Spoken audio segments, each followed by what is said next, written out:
নমস্কার প্রিয় দর্শক, আমি সাধক অলৌকিক রহস্য ইউটিউব চ্যানেলের চন্দন চক্রবর্তী বলছি। আজকে সাধক অলৌকিক রহস্য একটু বিদেশের মাটিতে পা রাখার চেষ্টা করেছে। তার কারণটা হলো যে আমাদের এক সাবস্ক্রাইবার দিদিভাই মাননীয়া রঞ্জনা মণ্ডল, তিনি একজন প্রবাসী বাঙালি, প্রবাসী ঘরকন্যা তিনি করেন। তিনি বেশ কয়েক মাস আগে তার বেশ কিছু অলৌকিক ঘটনা তিনি শেয়ার করতে চেয়েছিলেন। তিনি যখন ভারতবর্ষে ছিলেন বা পশ্চিমবঙ্গে ছিলেন, তখন কিছু অলৌকিক ঘটনা তার রয়েছে এবং তার সাথে সাথে রয়েছে তার নিজের ব্যক্তিগত জীবনের কিছু অলৌকিক ঘটনা। তো আজকে আপনাদের সামনে তিনি সুদূর ইতালির নেপলস থেকে তিনি আমাদের সাথে জয়েন করেছেন এবং তার আন্তরিক প্রচেষ্টা, ঈশ্বরের ইচ্ছা এবং আমার সামান্য ইচ্ছা শক্তি কাজ করেছে আপনাদের কাছে এই অসম্ভবকে সম্ভব করে তোলার জন্য।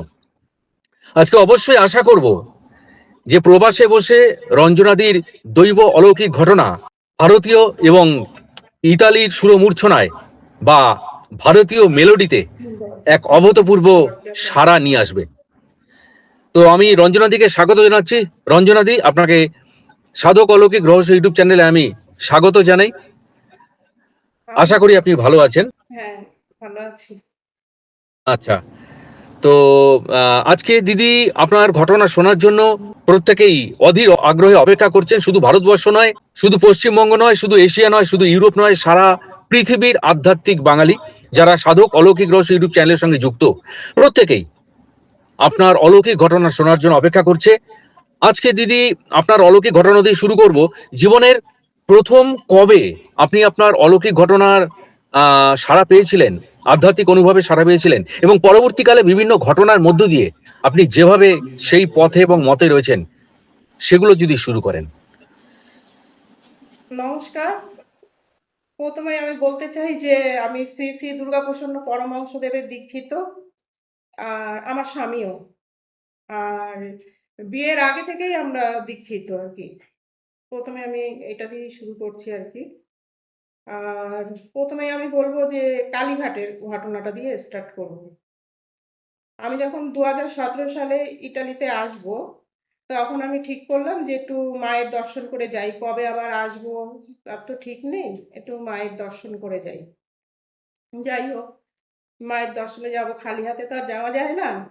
এবার আগের দিন মায়ের জন্য কিছু কেনাকাটি করলাম, শাড়ি, আলতা, সিঁদুর, ফল, যাই হোক যা লাগে, ধূপকাঠি, মোমবাতি সব কিনে আগের দিনই রেডি করে রেখেছিলাম। পরের দিন মায়ের উদ্দেশ্যে বেরিয়ে পড়লাম। রাস্তায় যেতে এক দাদার সাথেও দেখা হয়ে গেল। তখন দাদা জিজ্ঞাসা করলো কোথায় যাবে, বললাম কালীঘাটে। তখন হচ্ছে আমি তো ওদিকেই যাবো, তা চলো। তা একসাথেই গেলাম। উনি ঠিক কালীঘাটে নামেনি, আমাকে আর কি নামিয়ে দিল ওখানে, বললো এই রাস্তা ধরে চলে যাও, এইখানেই পেয়ে যাবে। আর আমি আগে কোনোদিন একা যাইনি ওখানে, এমনি গেছি, যাইনি বলবো না, গেছি, কিন্তু একা কোনোদিন যাইনি। তারপর ছেলে তো ছোট, তখন 2017, ছেলে হয়েছে 13-তে, 13, 14, 15, 16, মানে ওই 3+ ছেলে, তখন 4 বছর আচ্ছা। হয়নি, 3+, ছোট। তা যাই হোক, আস্তে আস্তে ঢুকলাম মন্দিরের উদ্দেশ্যে। তা বিশাল লাইন ওখানে। তারপরে ওখানে ঢুকলাম, ঢুকে তো একটু জুতো রাখতে হয়। একটা দোকানে ঢুকলাম, ওখানে গিয়ে একটু সন্দেশ নিলাম। তারপরে মায়ের জন্য একটা জবা ফুলের মালা নিলাম।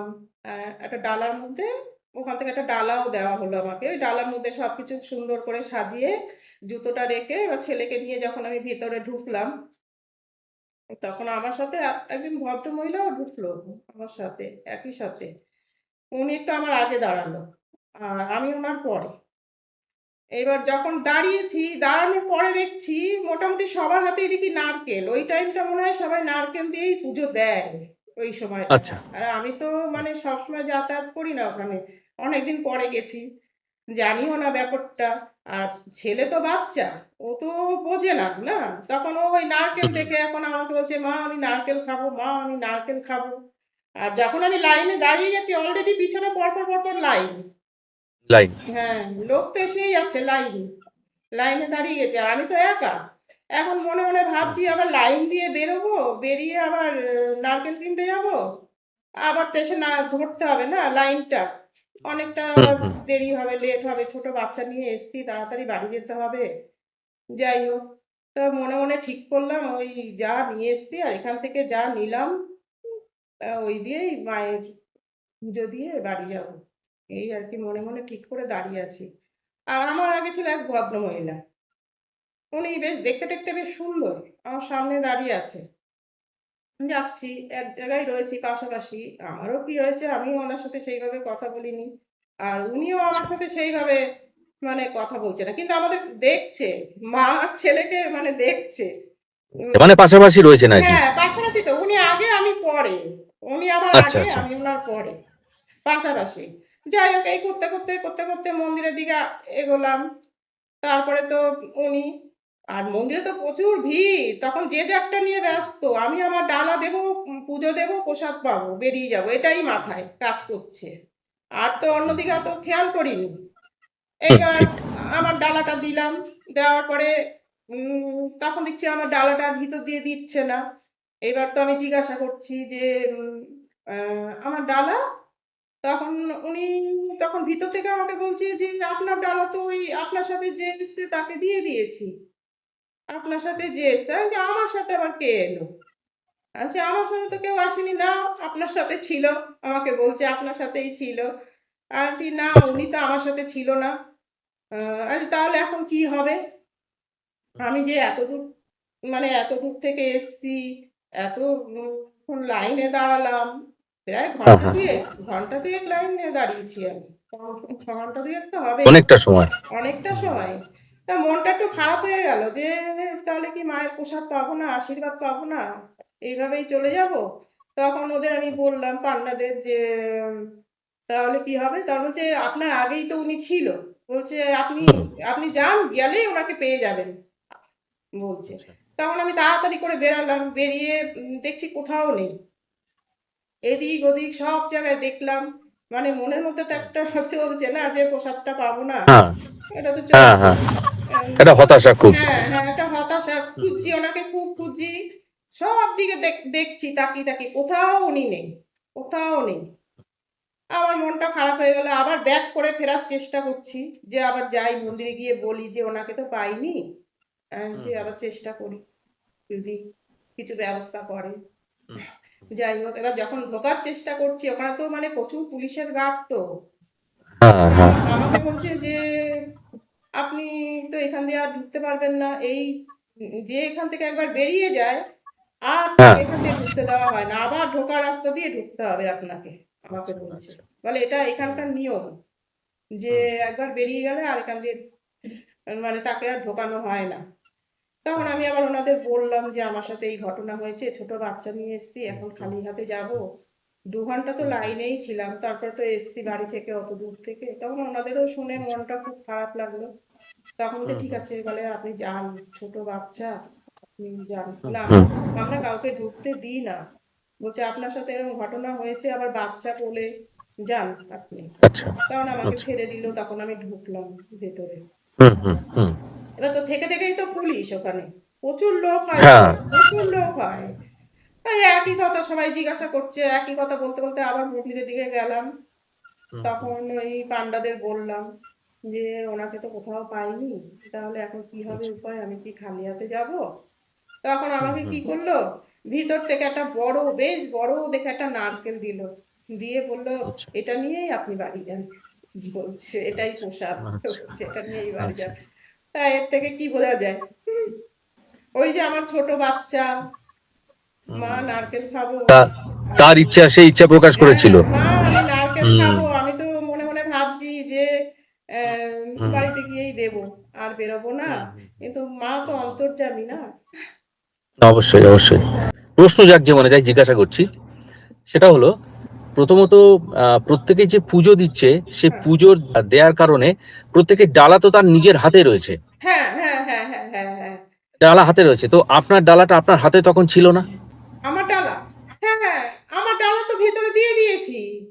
ও আগে দিয়ে দিয়েছেন, তাই তো? হ্যাঁ, আগে, আচ্ছা তাহলে আমার আগে উনি দিয়েছে কিনা ওটা আমি ফলো করিনি, কিন্তু ওনার ওইটা। ওনার ডালাটা কোথায় গেল? আমার ডালাটা আচ্ছা যদি উনি নেয়, তাহলে ওনার ডালাটা, তাহলে কি উনি ডালা দেয়নি বা কিছু হলো, ব্যাপারটাই তো আমার হ্যাঁ, মাথায় আসছে না। ওইখানে ওইখানে একটা রহস্য রয়েছে। হ্যাঁ ওইখানে সবচেয়ে বড় রহস্য। আর একটা বিষয় হলো, ওই যারা যারা বলছিলেন আপনাকে হুম যে আমরা ভাবছিলেন যে উনি আপনার লোক, হুম উনি আপনার লোক, কি এটা ওনাদের মনে হলো কেন? এটাও একটা রহস্য কিন্তু। এটা একটা রহস্য। যে যে দেখুন, কারোর পেছনে কেউ তো থাকবেই, বা কারোর সামনে কেউ বা থাকবে, হ্যাঁ কেউ তো হ্যাঁ থাকবেই। হ্যাঁ হ্যাঁ অবশ্যই। তাহলে সেক্ষেত্রে এমন তো কোনো কথা নেই যে আমার সামনে যে আছে সে আমার কেউ হবেই। আর সবার হাতেই ডালা আছে। আর সবাই আছে, এটা দুহাতে মনে এটা আড়াই হওয়ার হাতে কথা করে নয়। লাইন দিচ্ছে, সবাই তো পুজো নিয়েই যাচ্ছে ওখানে। আচ্ছা, তাহলে এখানে ওনাদের যে মনে হয়েছে, এখানে কিন্তু আমি আপনাকে এই কারণে এই কথাটা বলছি, ওনাদের যে মনে হয়েছে যে উনি আপনাদের কেউ, তার মানে মা স্বয়ং তাদের মন পরিবর্তন করছেন এবং ভাবাচ্ছেন যা পেছনে আমারই লোক। হুম কারণ কেউ তো বলেনি যে আপনার সামনে যিনি রয়েছেন তার সঙ্গে আপনার সম্পর্ক রয়েছে, না এবং বাস্তবে সেটাও নয়। না কিন্তু তাদের মনে হচ্ছে, হ্যাঁ যারা বলছে যে কেন আপনার তো লোক ছিল তিনি দেননি, এই যে ব্যাপারটা, তারাই বা এটা বলবেন কেন, তাদেরই বা এটা মনে হচ্ছে কেন সেটাই। যে উনি আপনার সঙ্গে এসছেন, উনি আপনার লোক। হুম এই জায়গাটা কিন্তু একটা বিশাল ভাবার বিষয়, এবং আমার মনে হয় এই ঘটনাটার মূল রহস্য বা মূল প্রশ্নের জায়গাটা কিন্তু এই জায়গাটাতেই, যে কেন ওনাদের মনে হলো যে সামনের ভদ্র মহিলার সঙ্গে আপনার যোগাযোগ রয়েছে। সেটা না আপনি হ্যাঁ বলেছেন, না উনি বলেছেন, না কিন্তু সামনে যারা সিদ্ধান্ত নিচ্ছেন, সিদ্ধান্ত নেবেন যে আপনি সেই সুযোগ পাবেন মানে কিনা, ভিতরে তারা, পূজারি পূজারি যারা পান্ডা হ্যাঁ তারাই তারা আমাকে বলছেন, বলছে, ভেতর থেকেই তারা বলছে বলছেন এটা আপনার। কেন বলছেন। হুম হ্যাঁ, এই জায়গাটায় আমি বলবো এখানেই আধ্যাত্মিক রহস্যটা লুকিয়ে রয়েছে, যে তাদের মনে হচ্ছে কেন এটা, সেই যে সামনের দিদি, দিদি আপনার কেউ। এবং সত্যি সত্যি এই যে তারপরে যে নারকোলটা পেলেন, আপনার ছেলের একটা শখ পূরণ হলো, আপনার মা হিসেবে মনটা ঠান্ডা হলো, হ্যাঁ। এই সমস্ত কিছুর পেছনেই আমি মনে করি আপনি যে ঘটনাটা বলতে চাইছেন বা বোঝাতে চাইছেন, তারপরে বা দর্শক যেটা ভাবছেন। তারপরে আরেকটা রহস্য, তারপরে তো এই জুতো নিতে এলাম, ওখানেও আমাকে কিন্তু বলেনি। কি আশ্চর্য ব্যাপার যে হ্যাঁ, হ্যাঁ, আমাদের ডালাটা কোথায়, আপনাকে দিতে হবে, হ্যাঁ, এবার ডালাটা আপনি আমাকে ফেরত দিচ্ছেন না, আর তার বিনিময়ে টাকা দিতে হবে, ওরাও কিন্তু চায়নি আমার কাছে। তাও কিন্তু চাইনি। হ্যাঁ, না ঠিক, আমি হ্যারাসমেন্ট ঠিক, হয়নি আমাকে। ঠিক, ঠিক। এই হলো আমার একটা ঘটনা। বেশ, এ দারুণ ঘটনা, এটা অসাধারণ ঘটনা যে আজকে আপনি শুরু করলেন। ঠিক আছে, এরপরে দিদি আমরা কি শুনতে পাবো এবার? এরপরে আর বলতে চাই যে আমি বিয়ের আগে থেকেই মানে ঘরে বসেই শিবের পূজা করি। বিয়ের আচ্ছা, আগে থেকেই, অনেক আগে থেকেই আমাকে এক শিব সাধক ত্রিশূল দিয়েছিল, শিবের ত্রিশূল দিয়ে আমাকে আচ্ছা। বলেছিলেন যে তুই শিবের পুজো করিস। আমি করতাম। আমি করতাম এটা। আমি আগের ঘটনাটা বললাম, এটা মানে আমি এখানে আসার আগের ঘটনা, কিন্তু আমি প্রথম দিকে মানে চলে যাচ্ছি। ওখান থেকেই হুম, আমার হুম। রেগুলার পুজো দেওয়াটা আমার শুরু, ওখান শুরু। থেকে। এমনি হুম, বাপের বাড়িতে মা খুব ধার্মিক, ছোটবেলা দিয়েই মানে ধর্মকথা শুনে শুনে বড় হয়েছি। মা ভাগবত পাঠ করেন, শুনেছি, মাই পুজো করে, মানি। এইভাবেই বড় হয়েছি। যখন ওই আমাকে ত্রিশূল দেওয়া হলো, ওখান থেকে আমার শুরু। আমি রেগুলার তখন আমি করতাম, প্রতিদিনই। আর আমাদের বাড়ির পাশে একটা বড় শিব মন্দির আছে, বাবা পঞ্চানন মন্দির নামে। আচ্ছা, ওখানেও আমি মাসে একবার করে যেতাম। ওখান আচ্ছা। থেকে আমার শুরু মেন। যাই হোক, তখন আমি ঠিক করলাম যে বাড়িতে করছি করি, আর বাড়ির পাশে তো শিব মন্দির, ওখানে হ্যাঁ, মাসে একবার গিয়ে বাবার মাথায় জল দিয়ে আসবো, আর একটু ভালো করে অঞ্জলি দিয়ে পুজো টুজো দিয়ে আসবো, এরকম একটা মনে মনে সিদ্ধান্ত নিয়েছি আর কি। আর আমার এক হুম, হুম। বান্ধবী ছিল, একটা না, ওকে ওকে সঙ্গে নিয়েই যেতাম। মাসে একবার করতাম ওটা, তখন দিয়েই আমার শুরু, মানে রেগুলার। আর আমি মাঝে মধ্যে না তখন থেকেই মানে হয়তো আমি একটু ঘুমাচ্ছি, তন্দ্রা মতন পড়ছি, তখন হঠাৎ করে না আমাকে হঠাৎ করে কেউ একটা কিছু এরকম বলে দিত আর কি। আমি অনেক কিছু জানতেও পারতাম। ও, এরকম মানে একটু মানে স্বপ্ন ঠিক না, হয়তো একটু তন্দ্রা মতন পড়েছি, আমার কানে একটা কথা ভেসে আসতে এরকম। অনেক কিছু আমি অ্যাডভান্স ও, মানে আমার, এটা আমার বাপের বাড়ির লোক জানে, আর আমার যে বান্ধবীকে নিয়ে পুজো করতাম ও জানে, এই দুইজন ওর সাথে আমি শেয়ার করতাম এগুলো, ও জানে। আচ্ছা, আচ্ছা। যাই হোক, আরেকদিনের ঘটনা বলছি, মন্দিরে যাব হুম, পুজো দিতে, সেই ঘটনা হুম, বলি। তা আমার বান্ধবী আর আমি ঠিক করলাম যে মানে যাব। তখনও আমরা বাড়ি থেকে সব রেডি করে আর কি আমরা নিয়ে যেতাম, শুধু ওখানে গিয়ে বাসি ফুলটা নিতাম না, ওখান দিয়ে শুধু ফুলের মালা আর ফলটা নিতাম, ফুল আর ফলটা ওখান থেকে কিনে নিয়ে মন্দিরে যেতাম। আর রিক্সা করে যেতাম, হেঁটে গেলে 10 মিনিট, রিক্সা উঠলে একটু কম টাইমে চলে যাওয়া যায় এই আর কি। তা রিক্সা করেই বেশিরভাগ যেতাম। রিক্সা দিয়ে নেমেই স্ট্যান্ডেই দেখছি কি এক ভদ্রমহিলা ফুলের মালা বিক্রি করছে। প্রত্যেকবার আমরা আচ্ছা বাজারে, প্রত্যেকবার কিন্তু আমরা বাজারে গিয়ে কিনি, হ্যাঁ, আচ্ছা প্রত্যেকবার। আর সেইবার রিক্সা স্ট্যান্ড থেকে নেমেই দেখছি যে এক ফুলালি ফুল বিক্রি করছে।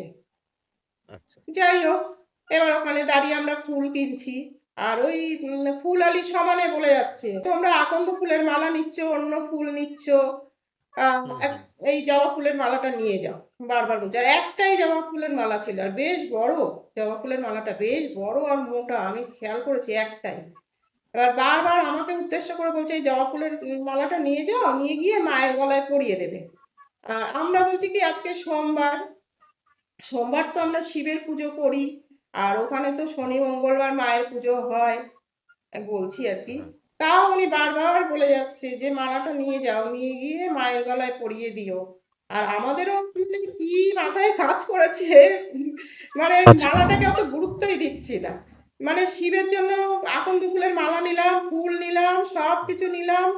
আর আমরা কিন্তু কোনোদিন মানে চিন্তা করি না যে আকন্দ ফুল 12 মাস নেবই, যে মাসে একবার আসবো আর বাবাকে একটা আকন্দ ফুলের মালা দেবো না, যত দামি হোক আমরা নেবই, মানে তাকাই না টাকার দিকে। আর সেই দিন কি হয়েছে, ওই জবা ফুলের মানে গুরুত্বটা দিচ্ছি না। যাই ও হোক, নিয়ে এবার তো মন্দিরের দিকে যাচ্ছি, মন্দিরে হেঁটে যাচ্ছি কাছে। আর ওই ফুলালি কি করেছে, তার দোকান ছেড়ে ওই ফুলের মালাটা নিয়ে ছুটতে ছুটতে ছুটতে ছুটতে আমাদের পিছনে পিছনে আসছে। আর ওই একই কথা বলে যাচ্ছে, মালা নিয়ে যাও, মালা নিয়ে যাও, মালা নিয়ে যাও বলে যাচ্ছে। তারপরে আমার সামনে এসে দাঁড়ালো, দাঁড়িয়ে বলছে তোমার কাছে টাকা চেয়েছি, বলছে তোমার কাছে টাকা চেয়েছি, এই মালাটা নাও, মালাটা নিয়ে মায়ের গলায় দিও, আমাকে বলছে। তারপরে আচ্ছা আমি তো আচ্ছা নিয়ে নিলাম। আর মাথার মধ্যে তখন কাজ করছে তাড়াতাড়ি যেতে হবে, ব্রাহ্মণ বসে যাবে, অঞ্জলি দিতে হবে, জল দেব, নিয়ে চলে গেছি মন্দিরে। হ্যাঁ নিয়ে তারপরে তো শিবের মাথায় জল দিলাম, দিয়ে আর ওখানে বিগ্রহ আছে, বাবা পঞ্চাননের বিগ্রহ আছে, আচ্ছা আর পাশে মা হ্যাঁ আছে, দুইজনের আচ্ছা পাশাপাশি আছে বিগ্রহ। আর শিবলিঙ্গে জল দিয়েছি, যাই হোক। তারপরে আচ্ছা গেলাম, গিয়ে মায়ের গলায় মালা দেওয়া হলো, এবার বসে আছি, অঞ্জলি দেব, ব্রাহ্মণ পুজো করছে। তখন আমার মাথায় এলো যে ব্যাপারটা কি হলো। তখন আমি মানে ঠান্ডা মাথায় চিন্তা করছি যে ব্যাপারটা কি হলো, যে বারবার এত বলার পরেও আমি মালাটা নিলাম না, আর উনি পিছনে পিছনে এসে আমার মালাটা হাতে ধরিয়ে দিল। আর তোর মায়ের আচ্ছা দিকে দেখছি, মালাটা পরা দিয়েছি দেখছি। আচ্ছা যাই হোক, বাড়িতে চলে এসেছি, এবার মাকে বলছি যে এরকম এরকম ঘটনা ঘটেছে। আমার মা বলছে কালকেই যাবি, গিয়ে টাকা দিয়ে আসবি, বলছে, বলে টাকা দিয়ে আসবি। পরের দিন গেছি, গিয়ে দেখছি ওখানে আর কোনো ফুলালি নেই, দেখছি। বাবা। তারপর পরেও গিয়ে অনেক ফলো করেছি, কিন্তু আর দেখিনি কোনোদিন। এই হলো একটা ওই ব্যাপার। একদিনই দেখেছিলেন? দুজনে আছেন তো, একজনের জন্য নিয়ে যেতাম, সেটা আমাকে বুঝিয়ে দিল আর কি। আর ওইভাবে না হলে তো আমি অতটা গুরুত্ব দিতাম না, না। তারপরে আমি ঠিক। যতবারই গেছি আমি দুজনের জন্যই নিয়ে গেছি, যতবারই গেছি। এটা মানে আপনারও একটা অভিজ্ঞতা শুধু নয়, মানে এটা একটা শিক্ষা বলা যায় যে বাবা কিংবা মা দুজনেই থাকলে শুধু বাবার মন্দির নয়, সেখানে মাকেও দিতে হবে, এটা হুম, বুঝিয়ে দেওয়া। এবং তার যে এই যে পয়সাটা বড় কথা নয়, আপনার হাতে এসে ধরিয়ে দেওয়া, এটা যেন সেই কথাটাই বলা যে কাউকে ছোট করে দেখো না, হুম, কাউকে ছোট করে দেখো না, সবাই কিন্তু সমান, এটাই আর কি বোঝানো। এবং সে কারণে পরবর্তীকালে দেখুন দেখতে না পাওয়া সেই ভদ্রমহিলাকে, হ্যাঁ, এটা তো আরো চরম অলৌকিক ব্যাপার, তাই না? না, ফলো সত্যি তাই। করেছিলাম যে যদি দেখা হয় টাকাটা দিয়ে দেব, কিন্তু আর দেওয়া হয়নি। আর আসলে কোনো কোনো জিনিসের মূল্য অর্থ দিয়ে তো মাপা যায় না, এটাও এটাও আবার বুঝিয়ে দেওয়া যে সবকিছু টাকা পয়সা দিয়ে হিসাব করা আমাদের উচিত নয়। বিশ্বের সমস্ত অর্থ এক করলেও হুম, ঈশ্বরের মালার দাম সেটা কখনো হতে পারে না, সেটা আলাদা জিনিস। মানে অনেক কিছু বুঝিয়ে দিয়ে গেল আপনাকে, বুঝিয়ে আজকে দিল আমাদের এই আপনার এই জীবনের অলৌকিক অভিজ্ঞতাটা, সত্যিই তাই। জবা ফুল যদি নিয়েও নিতাম টাকা দিয়ে, হয়তো পরের বারে হয়তো সেটা আবার করতাম না, একই ভুল করতাম, একই ভুল হ্যাঁ, করতাম, যে এখন বলছে নিয়ে নি। কিন্তু ওই ঘটনাটা মানে তারপর থেকে তো আর ভুল করিনি না, ভুলটা ধরিয়ে দিলেন আর কি। আপনি সারা জীবনের জন্য আর কোনোদিনই সে ভুল করবেন না। আর কোনোদিন ওই ভুল করিনি, কোনোদিন না। যতবারই মন্দিরে গেছি দুজনের জন্যই নিয়ে গেছি। ঠিক, ঠিক, ঠিক, ঠিক। ওই ঘটনাটা না ঘটলে তো একই ভুল করতাম না বারবার। না, না, সত্যি, সত্যিই তাই, সত্যিই তাই। হুম। এবং তিনি পরম ক্ষমা সুন্দর, যে কোনো রকম কোনো মানে আপনাকে স্নেহ দিয়ে, ভালোবাসা দিয়ে, আপনাকে হাতে ধরিয়ে দিয়ে সেই শিক্ষাটা দিলেন। হুম। ঈশ্বর যে পরম করুণাময়, এটাও তার একটা বড় প্রমাণ। সেই। হ্যাঁ, আমি বলুন। বিয়ের আগে মাঙ্গলিক ছিলাম, সেটা বলি আর কি। তা মাঙ্গলিক ছিলাম, আমি জানতাম না যে আমি মাঙ্গলিক ছিলাম, জানতাম না। তা বড় হয়েছি, এবার তো বাবা মা তো সম্বন্ধ দেখবেই না, দেখবেই, হুম। দেখছে। তারপরে আমার হাজবেন্ডের সাথে আমার বিয়ের আগেই পরিচয়, বিয়ের আগে আচ্ছা। থেকে। আমি, হুম, যাই হোক, হাজবেন্ডের সাথে দেখা হলো, দেখা হওয়ার পরে ঠিক হয়েছে আর কি বিয়ে করব, এরকম। তা যখন মানে মাঝে মধ্যে এরকম দেখতাম যে আমার হাজবেন্ড আর আমার মাঝখানে না সাদা কাপড় পরে কে যেন দাঁড়িয়ে থাকে, শুধু দেখতাম, স্বপ্নে মানে এটা দেখতাম। স্বপ্নে দেখতেন? হ্যাঁ, সাদা। হ্যাঁ। কিন্তু আমি ওই তখন ওই মাঙ্গলিক ব্যাপারটা ঠিক ভালো জানতাম না তখন, অত অত জানতাম না। কিন্তু আমাকে বুঝিয়ে দিচ্ছিল আর কি যে ব্যাপারটা খুবই খারাপ, মানে বিয়ের একটা প্রস্তুতি নিচ্ছি, মাঝে মধ্যেই ওরকম দেখতাম। আচ্ছা, তারপরে আচ্ছা। হঠাৎ করে আমার হাজবেন্ডের মানে ঠিক হলো এই বাইরে আসবে ওই সময়টা, মানে তার একটা হুম, সুযোগ হুম। এলো বাইরে আসার। তখন মানে বাইরে চলে আসলো, আর আসার সময় বলে এসেছিল যে আমি ব্যাক করে সে বিয়েটা করব, বলেছিলেন, আমি বলেছিল আর কি আমার হাজবেন্ড। ইটালিতে চলে গেল, যাই হোক। তারপরে বাবা মা কতদিন বসিয়ে রাখবে, সম্বন্ধ দেখতো হুম, হুম। বাবা মা, সত্যি কথা বলতে সম্বন্ধ দেখতো বাবা মা, যাই হোক। স্বাভাবিক সেটা। দেখছে, হুম। হ্যাঁ, দেখছে। এবার একদিন আমি মানে শুয়ে আছি, একটু তন্দ্রা মতন পড়েছি আর কি, শুয়ে আছি। হঠাৎ করে আমার কানের কাছে বলে উঠলো কে যে বিয়ে করবি, বিধবা হয়ে বসে থাকবি, আমাকে এরকম বলছে। মানে ওই যে বাবা! হ্যাঁ, এরকম বলছে। তখন আমি লাফ দিয়ে উঠে বসে পড়েছি যে এ আমি কি শুনলাম, লাফ দিয়ে উঠে মানে বসে পড়লাম। আমাদের আবার ওই দিকটাতেই শিব মন্দির থেকে একটু দূরে আবার একটা মনসা মন্দির আছে। পাশের বাড়ির এক মহিলা ওই মনসা মন্দিরের আর কি ঠিকানা দিল যে তুমি ওই মন্দিরে যাও, ওখান থেকে অনেক কিছু ওরা বলতে পারে, যাও। যাই হোক, বাড়ির লোক সম্বন্ধ দেখছে। উম, হুম, হুম। তারপরে একটু বাধা টাধাও আসছে, কিন্তু ওই মাঙ্গলিকের ব্যাপারটা আমি ঠিক সেইভাবে অত মানে গুরুত্ব দিইনি। তাই আচ্ছা। ওই মনসা মন্দিরে গেলাম। তখন ওখান থেকে আমাকে জানানো হলো যে আমি মাঙ্গলিক, ওই জানলাম যে আমি ও, মাঙ্গলিক, তখনই আমি সেই জানলাম। ১ম। তখন জানলাম। তারপরে আমি বলছি, তাহলে এখন কি করতে হবে? তখন ওখান থেকে আমাকে বললো যে মাঙ্গলিকের দোষ কাটানো যায়, দোষটা কাটিয়ে নিতে হবে। তখন ওরা একটা লিস্ট করে দিল আমাকে যে কি কি আনতে হবে আর কি। বলছে নতুন বস্ত্র পরে বসতে হবে, মানে কোনো পুরনো বস্ত্র পরে চলবে না, টোটালি নতুন বস্ত্র পরে বসতে হবে। আর আচ্ছা। ফল ফুল পুজো দিতে যা লাগে, পান সুপারি, পুজো দিতে যা লাগে আমাকে মোটামুটি একটা লিস্ট করে দিল। আর হ্যাঁ। দিনক্ষণ ঠিক করে দিল যে অমুক দিন আসবে, এসে এটা করে যাবে। তা যাই হোক, আহ, কেনাকাটি হলো।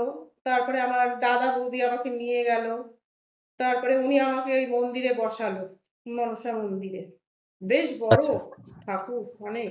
তারপরে উনি আমাকে একটা আসন দিল, আমি বসলাম নতুন বস্ত্র পরে, বসলাম। আর উনি আমাকে পাশ থেকে সব আর কি দেখিয়ে দিচ্ছে পুজো মানে কিভাবে করতে হবে। হুম। পান নিয়ে গেছিলাম, পানগুলো সাজাতে বললো, সুপারি সাজাতে বললো, ধূপকাঠি, মানে পুজোর সব সাজিয়ে টাজিয়ে তারপর, সরঞ্জাম। হ্যাঁ হ্যাঁ, সরঞ্জাম সব রেডি করলাম। করার পরে এবার উনি আমাকে বললেন যে এবার তুমি মাকে মস্তক দর্শন করো, ভালো করে দর্শন করে নাও তাকে, আমাকে বললো। তখন আমি দর্শন করলাম, করার পরে এবার বলছে চোখ বন্ধ করে এবার তুমি কি উদ্দেশ্যে এখানে বসেছো সেটা মাকে জানাও। বলছে মাকে আচ্ছা জানাও। তারপরে জানালাম। তারপরে জবা ফুল নিয়ে যেতে বলেছিল উনি, 9টা জবা ফুল। আচ্ছা তখন আচ্ছা ওই 9টা জবা ফুল আমার হাতে তুলে দিল। তুলে দিয়ে তখন উনি আমাকে বলল যে এই 9টা জবা ফুল মাকে ওই মায়ের উদ্দেশ্যে দিতে হবে, বাঁ সাইডটা আবার বলে দিল, বাঁ দিকে, আচ্ছা মায়ের বাঁ দিকে দিতে হবে। আচ্ছা আর একটা ফুলও মানে যাতে মাটিতে না পড়ে তুমি সেইভাবে দেবে, আমাকে বললো আর কি। তো খুব যাই কঠিন হোক, কাজ এটা। কঠিন কাজ। হুম 9টা ফুল আর প্রত্যেকটা ফুল মাকে স্পর্শ করতে হবে। হুম বলছে হুম স্পর্শ করতে হবে, সেইভাবে দাও। তা যাই হোক আমি দিলাম। দেওয়ার পরে মানে কি আশ্চর্য ঘটনা, প্রত্যেকটা ফুল মাকে স্পর্শ হুম করেছে, একটা ফুলও মাটিতে পড়েনি, একটা ফুলও মাটিতে পড়েনি। মায়ের চুলে, হাতে, মানে চরণ অব্দি পুরো পরপর পরপর পরপর আচ্ছা পরপর মানে বসে গেল ফুলগুলো। আর আমি যে ওটা করছিলাম পিছনে প্রচুর লোক দেখছিল। হুম হুম মানে মাঝে মধ্যে ওখানে ব্যাপারটা হয়, মাঙ্গলিক দোষ কাটায়, হুম বুঝলাম। হুম হুম তখন পিছন থেকে যেই 9টা জবা ফুল মানে মায়ের গায়ে স্পর্শ করলো না, সব হই হই করে মানে হুম। চেঁচিয়ে উঠলো। মানে সবাই খুব খুশি, ও সবাই, আচ্ছা সবাই। বলছে বহু আচ্ছা বছর আগে একটা মেয়ে বসেছিল, তখন হুম হুম তাকে দেখেছি, তার হয়েছে, আর এই বহু বছর পরে মানে একে দেখলাম। আবার দেখা গেল। হ্যাঁ বললো, অনেক হুম বছর হুম আগে ওখান থেকে সব বলে হুম উঠলো। হুম যাই হোক, তারপরে তো এই 3 মাস পরেই তো আমার এই হাজবেন্ড আসলো, বিয়ে আচ্ছা হলো। আমার তো মাঙ্গলিক দোষ তো বিভিন্ন রকমের হয়, হ্যাঁ বিভিন্ন মানে বিবাহিত লাইফে কেউ হয়তো তাড়াতাড়ি বিধবা হয়ে যায়, কারোর হয়তো ডিভোর্স হুম হয়ে হুম যায়, কারোর মানে সংসারে খুব অশান্তি, সবার একই না। হুম এবার আচ্ছা আমাকে হয়তো ওই শিবের সাথে বিয়ে দেওয়াটা ওখানে দরকার ছিল, কিন্তু ওরা, রীতি ছিল এটা। হ্যাঁ, হুম ওটা করায়নি, আচ্ছা ওটা করায়নি আমাকে। যাই হোক, তা ওটা আমি হুম হুম স্বপ্নে পেয়েছি। আচ্ছা স্বপ্নে একদিন দেখছি মানে ভোরবেলায়, ভোরবেলা হুম একদম দেখছি, আমার বাপের বাড়িতেই দেখছি, আমার মা যেই ঘরে, ওই ঘরেই হুম হুম ঠাকুর আছে। দেখছি ওই ঠাকুরের সামনেই আমাদের গুরুদেব আছেন, মা আচ্ছা গুরুদেব ওই ঠাকুরের সামনেই বসা। আমি একদম দেখছি স্বয়ং শিব, মানে স্বপ্নে দেখছি আমার সামনে এসে বসেছেন হুম উনি, দেখছি বাবা একদম ভোরবেলায় দেখছি। আর আমি ওই ফুল নিয়ে নিয়ে ও নমঃ শিবায় বলে মানে 3 বার হুম বলছি আর মানে দিচ্ছি আর কি। আর আচ্ছা আচ্ছা তাকিয়ে আছি, সেও আমার দিকে তাকিয়ে আছে, একদম ইয়ং আচ্ছা শিব। মানে হুম ওই হুম যে হুম বলে না মালা বদল হয় শুভ দৃষ্টি, মানে আমি হ্যাঁ তাকাতে হ্যাঁ মানে তাকাতেও পারছি না, লজ্জা লাগছে, এত মানে সুন্দর, স্বাভাবিক এত সুন্দর হ্যাঁ দেখতে, খুব আচ্ছা অপূর্ব সুন্দর দেখতে। আর ওই আচ্ছা 3 বার যখন দিলাম আর বলছি মা 3 বার কি হলো, যেই বললাম চট করে আমার ঘুমটা ভেঙে গেল। ওইটা ওখান দিয়ে আচ্ছা করানো হয়নি, এটা আমি ওইভাবে পেয়েছি। হুম হুম হুম যাই হুম হোক, করছি তো আজকে 15 বছর সংসার করছি। না স্বাভাবিক। এবং একটা ব্যাপার এখানে ভালো দিদি আছি, দেখুন, খুব ভালো রেখেছে, অবশ্যই খুব ভালো আছি। অবশ্যই এখানে দেখুন দেখুন এই যে মাঙ্গলিক দোষে যে রীতিনীতি, সেটা সরাসরি শিবের সাথে আপনার যে বিবাহ সম্পাদন করা, সেটা হয়নি, কিন্তু শাস্ত্রটাকে কিন্তু তারা আপনাকে স্পর্শ করিয়ে নিয়েছেন।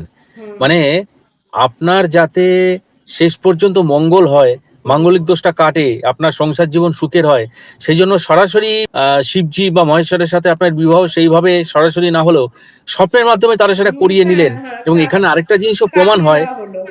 কাটিয়ে দিলা, এবং এখানে আরেকটা জিনিসও প্রমাণ হয় যে শাস্ত্র যে ঈশ্বরের কথা বলে, যে সমস্ত মুনি ঋষিরা এই শাস্ত্রীয় নিয়মগুলো লিখে রেখে গেছিলেন, সেগুলো হুম। কিন্তু ঈশ্বরের দ্বারা অনুমোদিত।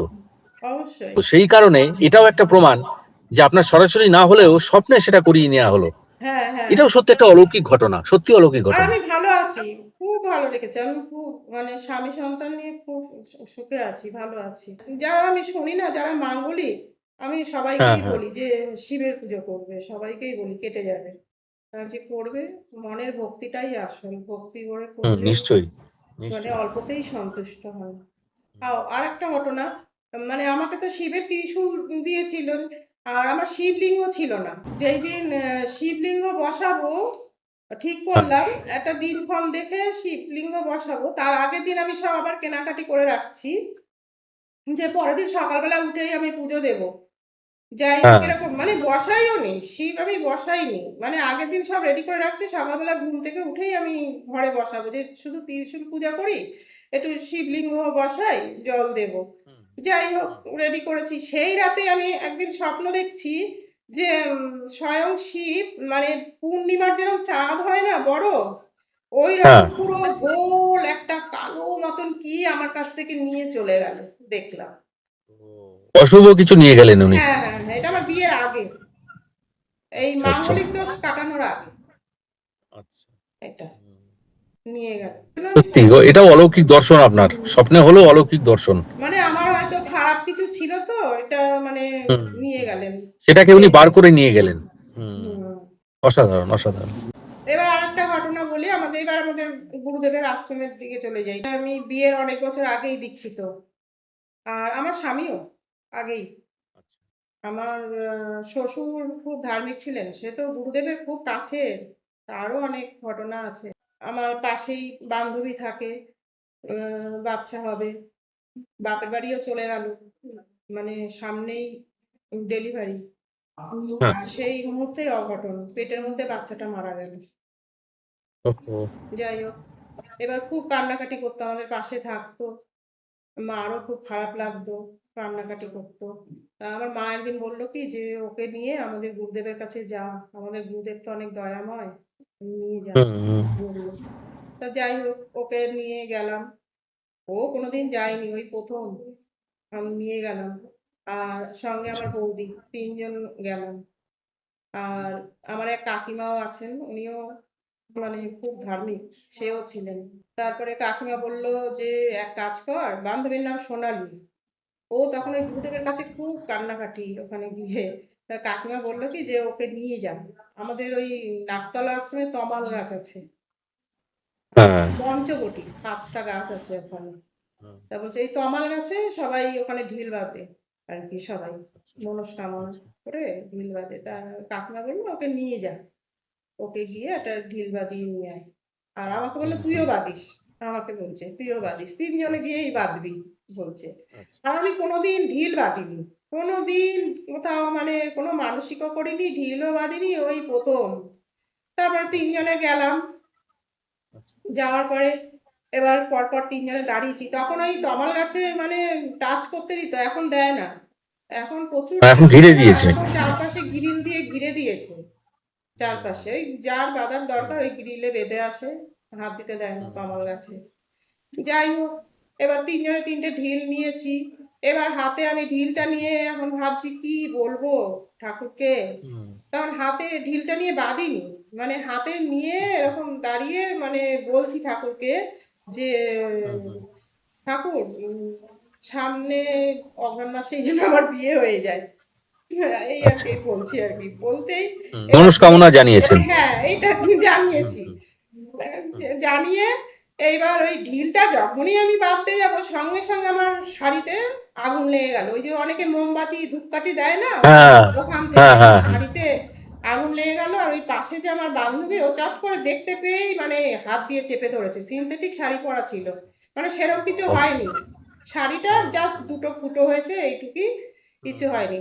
এবার আমার মনটা খুব খারাপ হয়ে গেল, এইরকম ঘটনা ঘটলো, আমি কোনোদিন তো স্বাভাবিক। মানসিক করি না, বাদিও না, জীবনে এই প্রথম আমার, মনটা খুব খারাপ হয়ে গেল।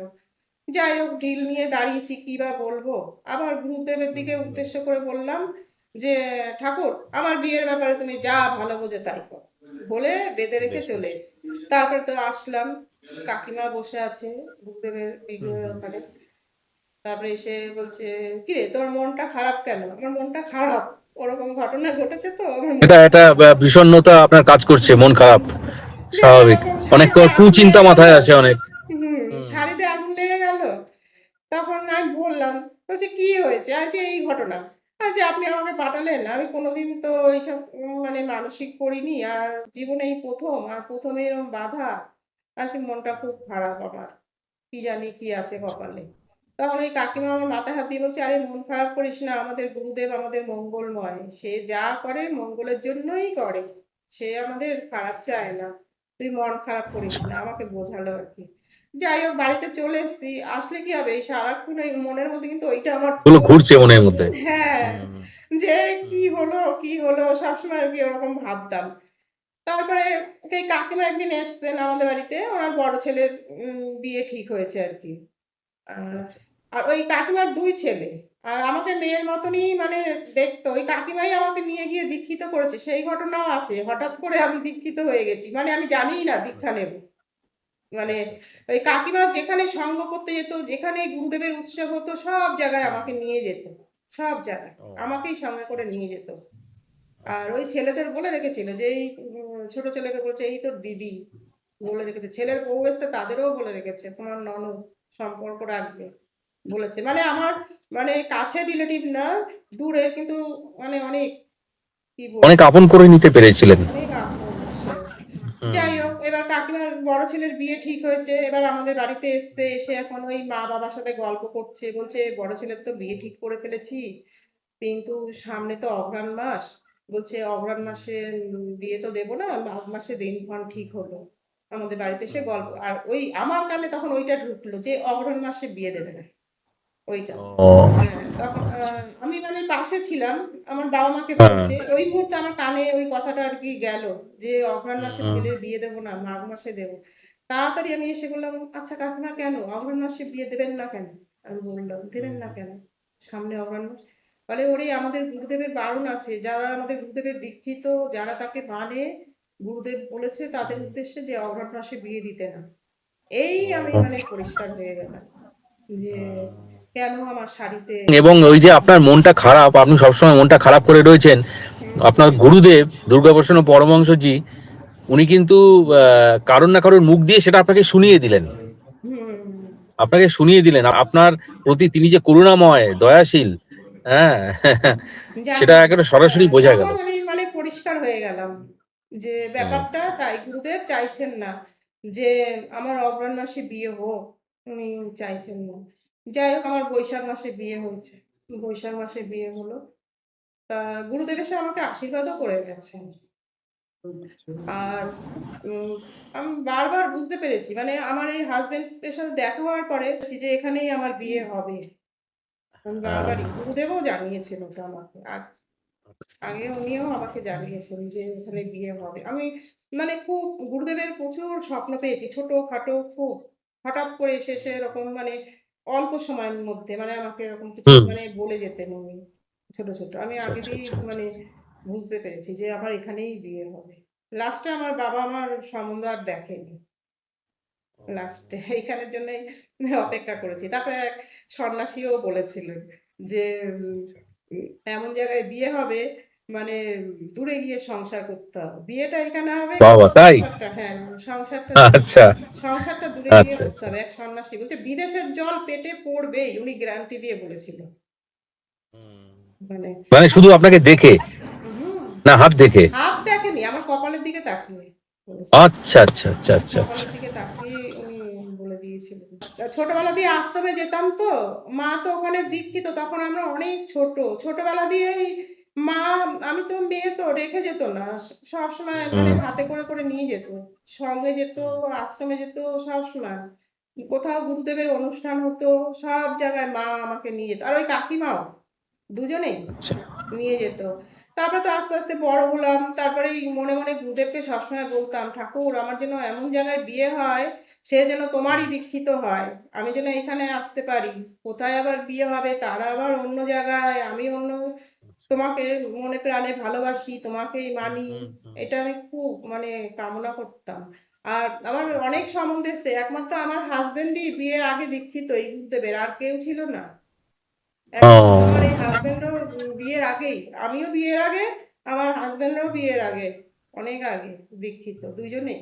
একমাত্র এই এ ছিল। তো একেবারে অঙ্কের হিসাব মেলানো হিসাব একদম। মনে প্রাণে যদি হ্যাঁ গুরুদেবকে বিশ্বাস করা যায়, তার উপরে যদি ছেড়ে দেওয়া তার যায়, বাইরে কিছু হয় সে না। হুম, সব মানে অন্তর্যামী, সব শোনে। অন্তর নিশ্চয়ই, দিয়ে নিশ্চয়ই, বলতে হবে বিশ্বাস করে, নিশ্চয়ই, তার উপরে ভরসা রাখতে হবে, বিশ্বাস রাখতে হবে, তবেই না। আমি খুব নিশ্চয়ই। বলতাম ওনাকে। হুম, যাই হোক, হুম, তারপরে তো ওই বিয়ের আগে মানে গুরুদেব এসে আমাকে আশীর্বাদও করে গেছে। আমি খুব চিন্তা করছিলাম বাবা তখন মারা গেছে। আমার বাবা 2009 সালে মারা গেছে, আমার বিয়ে হয়েছে 2012 সালে। আচ্ছা। যাই হোক, আর মা, দাদা, বৌদি, আর মাও খুব নিরীহ, দাদাও, বৌদিও, হুম, সবাই মানে খুব নিরীহ ফ্যামিলি। আর বাবা খুব ফরওয়ার্ড হুম, ছিল। বাবা আচ্ছা। সেই পরিচালনা করতো সংসার, খুব ছিল বাবা। হার্ট ব্লক করে মারা গেছেন। যাই হোক, এবার মাথার মধ্যে খুব চিন্তা যে বাবা নেই, তারপরে দাদা মা কতটা কি করতে পারবে, তারপরে হাজবেন্ড বিদেশে হুম, থাকে, সে টাইম মতন আসবে, তবে তো দূরে, অনেকটাই দূরে হুম, না। আর হুম, হুম, সব হুম, জায়গায় টাকা ইনভেস্ট করতে হচ্ছে, যেখানেই মানে বাড়ি ভাড়া করো আগে টাকা দাও, হুম। টাকা ইনভেস্ট করে রাখতে হচ্ছে সমস্ত জায়গায়। ইনভেস্ট করতে হচ্ছে, হ্যাঁ, ঠিক। আর মাথায় খুব চিন্তা তখন যে কি হবে, ভালোভাবে হবে কিনা। ও তারপরে হুম, এইদিকে আমার শ্বশুর মশাইও তো 90+ বয়স, ওনার হার্টের সমস্যা আচ্ছা, ছিল, বুকে প্রেসমেকার বসানো, মাঝে মধ্যে হসপিটালে ভর্তি থাকতেন উনি। ওটাও একটা আচ্ছা, আচ্ছা। চিন্তা যে হুম, সবকিছু যেন সুস্থভাবে হয়, এরকম একটা চিন্তা করতাম। একদিন দেখছি বারান্দায় বসে আছি, আমাদের গুরুদেবের অনেক জায়গায় বিগ্রহ আছে লাঠি হাতে, আমি দেখছি হ্যাঁ, ওরকম লাঠি হাতে মানে ঢুকছে, ঢুকছেন উনি। আমি বারান্দায় বসা, আমি আচ্ছা। দেখে আমি দেখে তাড়াতাড়ি করে বেরিয়ে এসেছি, ওনাকে দেখে বেরিয়ে এসে হুম, সামনে এসে দাঁড়িয়েছি। এবার আমাকে আশীর্বাদ করলেন, বললেন যে বিয়েটা ভালোভাবেই হবে, বিয়েটা ভালোভাবেই হবে, বারবার বলছে বিয়েটা ভালোভাবেই এই হবে। যে আপনি এত চিন্তা করছিলেন, আপনার চিন্তাতে উনিও খুব মানে ব্যাকুল হয়ে পড়েছিলেন, তাই আপনাকে স্বপ্নে আমারও আপনার বাড়ি এসে জানিয়ে গেলেন। যে আমি আছি, বাবা নেই তো কি আছে, আমি তো আছি, এই আশীর্বাদ যে করে গেছে। পিতৃসুলভ, এটাই তো দুর্গাপ্রসন্ন পরমহংসদেবের ভক্তরা বলে থাকেন। হ্যাঁ, অবশ্যই আপনার ওই জীবনেও সেটা ঘটলো। কিছুদিন আগে তো ওই যে আপনার এখানে এসেছিলেন না অঞ্জন দত্ত বলে একজন, অঞ্জন, অঞ্জন দত্ত, বলতে হ্যাঁ বলতে অঞ্জন তো দা। সে চোখের জলই মনে হয় ফেলে দিলেন। অবশ্যই, হুম, অবশ্যই, অবশ্যই। তা হ্যাঁ, উনি তো দেখেছেন না, হ্যাঁ, হ্যাঁ, উনি তো আরো দেখেছেন ছোটবেলা দিয়ে, অবশ্যই, দেখেছেন। অবশ্যই, অবশ্যই, যাই হোক, অবশ্যই। তারপরে বিয়ে ভালোভাবেই হয়েছে, বৈশাখ মাসে হয়েছে, প্রচন্ড গরম। বিকেলের দিকে প্রচুর ঝড় বৃষ্টি হয়ে গেল, একদম ওয়েদার পুরো ঠান্ডা। আচ্ছা। ওয়েদার পুরো ঠান্ডা, ওই গরমের মধ্যে পুরো ওয়েদার ঠান্ডা করে মানে বিয়েটা সুস্থভাবে হলো। যাই হোক, এই একটা ঘটনা। গুরুদেবের মাঝে মধ্যেই আমি এখানে এসেও, ইটালিতে এসেও পেয়েছি, অনেক স্বপ্ন পেয়েছি হ্যাঁ। খুব, আছে মাথার বিভিন্ন মধ্যে আপদে ওই আছে। বিপদে। হ্যাঁ। হুম। তারপরে বিয়ের আগে অনেক কষ্ট পেয়েছি, কষ্ট পেয়েছি, বাবা চলে গেল, তারপরে দাদা বিয়ে করলো, দাদার ঘরে একটা বাচ্চা ছিল, বাচ্চাটা মারা গেল, বিশাল বড় একটা ধাক্কা খেলাম, মানে অনেক, বিয়ের আগে থেকেই অনেক মনের মধ্যে অনেক কষ্ট ছিল, বিভিন্ন রকমের, সব তো বলা সম্ভব না। যাই হোক, হুম, হুম, ইটালিতে হুম। এসছি, যখন এসছি তখন নিজের জন্য কেনাকাটি করেছি, আবার গুরুদেব নিয়ে এসছি সঙ্গে করে, একা আসিনি, নিয়ে এসছি, গুরুদেবকে নিয়ে এসছি ভালো যখন। করেছেন। হুম, তার যা যা লাগবে সেও কেনাকাটি করে নিয়ে এসছি, সব তার জন্যও নিয়ে এসছি, নিয়ে এসছি। তারপরে আসলাম এখানে এসে, তারপরে ঠিক করলাম একটা ভালো দিনক্ষণ দেখে তারপরে বসাবো, ঠিক করলাম। তারপরে পূর্ণিমার দিন দেখে গুরুদেবকে বসালাম। তারপর বসিয়েই গুরুদেবকে বললাম যে তোমাকে তো কিছু আমার বলার নেই, তুমি তো সবই জানো। গুরুদেবকে বললাম আমার ব্যাপারে তো তুমি সবই জানো। আহ, যাই হোক, যে আমার শেষের দিনটা যেন ভালো হয় তুমি দেখো। তারপরে এরকম করতে করতে একদিন হঠাৎ দেখছি, মানে আমি যেখানে পুজো দিই, দেখছি গুরুদেব একদিন এসে ওখানে মানে দাঁড়িয়েছেন, এসে দেখছি ওখানে দাঁড়িয়েছেন, ও, দাঁড়িয়ে এবার আমাকে বলছেন যে তোমার মরণের জায়গাটা আমি ঠিক ভালো দেখছি না, আমাকে বলছেন আর কি। আচ্ছা। মানে ওই শেষের দিনটা যেন ভালো হয় বলেছি না, তুমি আমায় দেখো, হ্যাঁ, হ্যাঁ। আমাকে জানিয়ে দিলেন যে উম, মানে আমার মরণের জায়গাটা মানে একটু খারাপ দেখছেন আর কি। যাই হোক, হুম, তখন আবার আমাকে ইয়েও দিল, মানে বললেন যে তুমি আমার নামে থেকো, আমার নাম নিয়ে থেকো, হুম, মানে দেখবেন, আমার নাম আচ্ছা, নিয়ে আচ্ছা। তুমি থাকবে, এটা বলে হুম, মানে তারপরে যাই হোক চলে গেলেন উনি। হুম, তা আচ্ছা, চট করে আচ্ছা। মানে ঘুমটা ভেঙে গেছে, যে মনটা একটু খারাপও হলো, মানে প্রথম যখন ঘুমটা ভাঙলো না, মনটা খুব খারাপ হলো হুম, যে মরণটা উনি আমার ভালো দেখছেন না। তারপরে আবার আমার মনটা ঠিক করলাম যে বলেছেন তো হুম, যে তুমি আমার নামে থেকো, দেখবে, হুম, যাই হোক, আর আমি সবকিছু আমার মাকে খুব শেয়ার করি, সঙ্গে সঙ্গে দেশে ফোন করি, মা একটু ধার্মিক তো, মাকে শেয়ার করি বলে তাকে সবকিছু। বলে আপনি অনেক শান্তি পান, এটা সবচেয়ে বড় কথা, হ্যাঁ, গুরুদেবের কথা। হুম। সঙ্গে সঙ্গে দেশে ফোন করি। তা আমার মা বলছে না না দেখবে, বিয়ের সময় আশীর্বাদ করেছেন, তারপরে এই কথা যে জানিয়েছেন শেষের দিনেও দেখবেন। হ্যাঁ, আমার বিয়ে তো ভালো কিছু ছিল না, তাদের আশীর্বাদেই তো আজকে আমি ভালো আছি।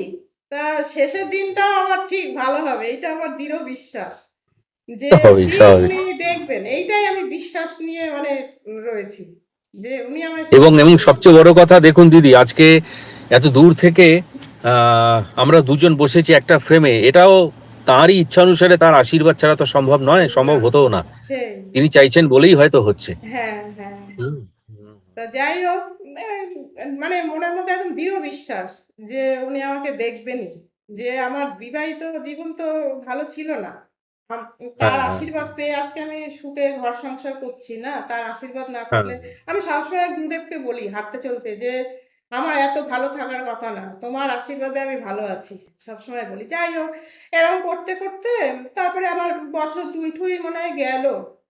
আবার হঠাৎ একদিন পৌষ পার্বণের দিন আমি স্বপ্ন দেখছি, মানে গুরুদেব নৌকায় দাঁড়িয়ে আছে, সেই নৌকায় আমি আছি, দুজন আছি দেখছি। আচ্ছা। আর আমি ওই প্রণাম করে, হাত জোর করে হুম। ওই প্রণাম মন্ত্রটা ওম গুরু ব্রহ্মা গুরু বিষ্ণু বলেই গুরুদেবের হ্যাঁ। চরণে গিয়ে প্রণাম করলাম আমি। করতেই তখন পৌষ পার্বণ, আমি জানতাম না, তখন দেখছি একটা পাত্রে পায়েস দেখছি, আমাকে দেখিয়ে বলছেন যে পায়েসটা ভালো হয়নি, বলছেন উনি। ও, যাই হোক বলছেন, এই দেখি, আবার আমি বললাম যে পায়েসটা ভালো হয়নি, ঠিক আছে আমি ভালো করতে পারি, আমি তোমাকে পায়েস করে খাওয়াবো। আবার পায়েসটা আচ্ছা। আমাকে মানে দেখলাম, পায়েসটা না কিরকম, ওই যে আমরা খিচুড়ি রান্না করলে দেখবেন ওটা যখন ঠান্ডা হয়ে যায় কিরকম একটা জমে যায়, কেমন একটা না। জমে যায়, এটা হ্যাঁ হ্যাঁ, সর পড়ে যায়। হ্যাঁ হ্যাঁ হ্যাঁ, ওরম টাইপের আমি দেখলাম স্পষ্ট। এবার আমার ঘুমটা তখনই ভেঙে গেল, আর আমার হাজবেন্ডকে বললাম যে এরকম দেখলাম। আর আচ্ছা, আমি যে গুরুদেবকে বললাম আমি পায়েস খাওয়াবো, আমাদের আশ্রমে গুরুদেব মানে চালের ভোগ নেয় না, ওখানে সাবু, আচ্ছা, আচ্ছা। সাবু দিয়ে ভোগ দেওয়া হয়। আর না সাবু মাখা দাও, বা সাবু দিয়ে মুগ ডাল দিয়ে ভোগ করে দাও, এটাই। তখন আমি বলছি, পায়েস যে করে খাওয়াবো বললাম, তা উনি তো যাই হোক, মাকে ফোন করলাম দেশে এই ব্যাপারটা নিয়ে। তখন আমার মা বলছে, তুই ওখানে বসে জেনে গেছিস আজকে পৌষ পার্বণ? আমার মা বলছে, বলে বলছে এই পায়েস আমি করেছি। যখন ঘটনাটা বললাম, ও, আমার মা বলছে এই পায়েস আমি করেছি, তোর দাদা সকাল দিয়ে বলছে পায়েস ভালো হয়নি, তোর বৌদি বলছে পায়েস ভালো হয়নি, মেয়ে বলছে পায়েস ভালো হয়নি, আনছে এরকম। বলছে হ্যাঁ ওরমই হয়েছে। বলছে আমি আবার একটু দুধ এনে একটু ঠিক করার চেষ্টা করেছি, কিছুতে আর হয়নি, বলছে। ওই যে মা তো যা খায় গুরুদেবকে নিবেদন করে খায় না, নিশ্চয়ই, মানে নিশ্চয়ই।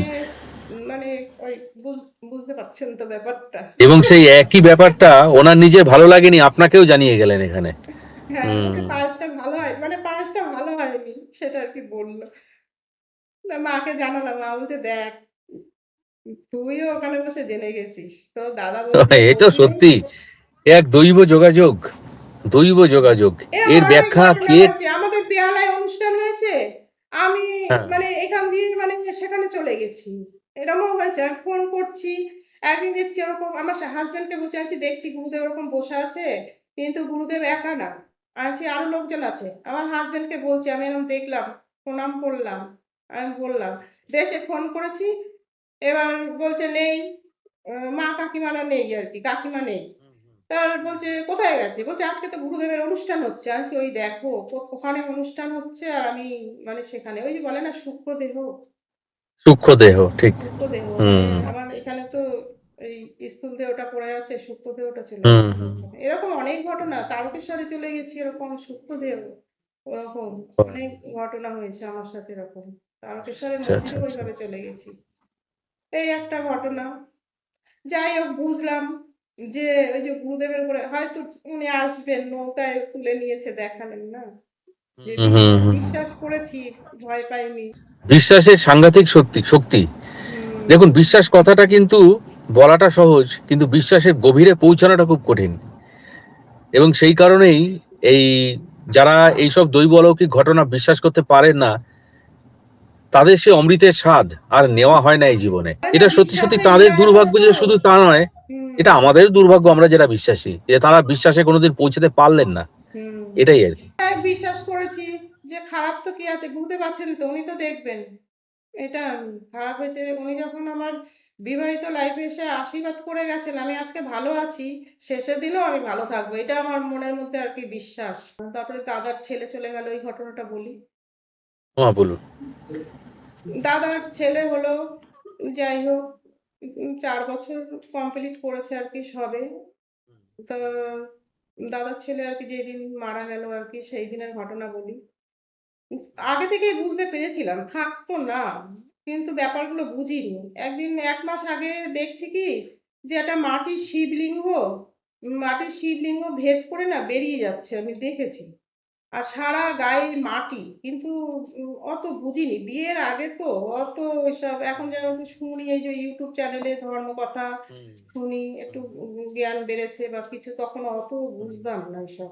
যাই হোক, দেখেছি, ভাবলাম যে বাচ্চা তো ভগবানের রূপ, হয়তো ওটাই দেখেছি, মনে মনে ভাবলাম। তারপরে আমার বৌদিও জানতে পেরেছিল, আমরা বুঝতে পারিনি। আচ্ছা, আমাদের বিয়ের আগে একটা কসমেটিক্স দোকান ছিল, মেয়েদের সব সাজাগোজা জিনিস। তা বৌদি একদিন আচ্ছা। মানে দোকানে বসা, বলছে এক সাধু সন্ন্যাসী টাইপের একজন এসছেন, এসে বলছে, দোকানে এসছে, এসে বলছে, তুই রাধারানীর সাজগোজ নিয়ে বসে আছিস? বলছে তোর কাছে 1 বছরের মধ্যে রাধারানী আসবে, তোর কাছে এখন গোপাল আছে, 1 বছর পরে তুই রাধারানী পাবি। বলছে আচ্ছা। এত সাজার জিনিস নিয়ে বসে আছিস। আর সে বলছে না, আমার গোপাল আছে, আমি গোপাল নিয়েই থাকতে চাই, আমার রাধারানী লাগবে না। আর সে একই কথা নাকি, এইগুলো যখন মারা গেছে তখন আমিও বলছি, সেও তখন বলছে, কেউই প্রকাশ করিনি, চুপচাপ ছিলাম। যাই হোক, আর আমার বৌদি সমানে নাকি বলছে না, আমার রাধারানী দরকার নেই, আমি গোপাল নিয়েই থাকবো। বলে কি, আর উনি বারবার বলছে, আমি ভেবেছি মনে হয় ভিক্ষে টিক্ষে করতে এসছে, বলে আমি কিছু টাকা দিচ্ছি, কিন্তু উনি টাকা নেয়নি, বলছে টাকা পয়সা কিছুই নেয়নি, ওই কথাটা বলে চলে গেছে। তারপরে উম, ওই বাচ্চা চলে যাওয়ার পরে সত্যি 1 বছরের মধ্যে মেয়ে হয়েছে। বিশ্বকর্মা পুজো ভাদ্র মাসে হয় তো, আর এক ভাদ্র মাসে মেয়েই হয়েছে, ওনার কথাটাই সত্যি হয়েছে। যাই হোক, বুঝতে পারিনি, আগে থাকতে অ্যাডভান্স মানে জানিয়ে দিয়েছিল, আমরা ঠিক বুঝে উঠতে পারিনি। এবার যেই দিন মারা যাবে সকালবেলায়, সকাল থেকে বলছি, ছেলে তো সুস্থ বাচ্চা, একদম কোনো রোগ না, কিছু না, একদম সুস্থ বাচ্চা। এইবার সকালবেলা ঘুম থেকে উঠেছে, এবার মা সবার জন্য খাবার করছে, রুটি। তা আমি আবার বললাম, মা আমি পরোটা খাবো, আমার জন্য একটু পরোটা করো তো, আমি মাকে বলছি আজকে আমি একটু পরোটা খাবো। তারপরে করা হয়ে গেছে, এবার বাচ্চাটা বায়না করছে, বলছে আমি পরোটা খাবো, বায়না করছে, আমি রুটি খাবো না, আমি পরোটা খাবো। তা আমার মাকে বললাম, বাচ্চা মানুষ বলছে, দিয়ে দাও। মাকে বলছে খা, দিয়ে দাও। খেলো। অন্য অন্যদিন খাওয়া নিয়ে মানে ঝামেলা বলতে কি, অনেক টাইম নিয়ে নেয়, খেতে খেতে চায় না, বাচ্চা মানুষ অনেক বুঝিয়ে টুজিয়ে খাওয়াতে যেটা হয় হয়। বাচ্চাদের আর কি, আর এরকম হয়ে সেই থাকে। দিনটা আমাদের সাথে কোনো তার ঝামেলা নেই, খাওয়া নিয়েও তার ঝামেলা নেই, খেয়ে নিল, কোনো ঝামেলা নেই, খেলো, জামা কাপড় পরানো হলো। তারপরে পাশের বাড়িতে টিউশনি পড়তে দিয়ে আর কি, সেখানে আমি দিয়ে আসলাম। আর আচ্ছা। হ্যাঁ, আর ওই আমাদের একটা কসমেটিক্স দোকান ছিল বাড়ির পাশে, আর সামনে তখন পুজো, ভাদ্র মাস আশ্বিন মাসে পুজো। বৌদি গিয়ে দোকানে বসেছে, মেয়েদের সব জিনিসপত্র বিক্রি হয়। যাই হোক, আমি গিয়ে দিয়ে আসলাম পড়তে। তারপরে বাড়িতে এসে আমি আবার রান্না করলাম সেই দিন। আমি খুব একটা রান্না করি না, আমার মাই করে, নালে বৌদি করে, আমি করি না। সেই দিন আবার আমিই রান্না করলাম। আবার ও যেরকম ভালো খায় ওরকম করে করলাম, ঝাল ঠাল দিলাম না, যেরকম পছন্দ করে রান্না করলাম।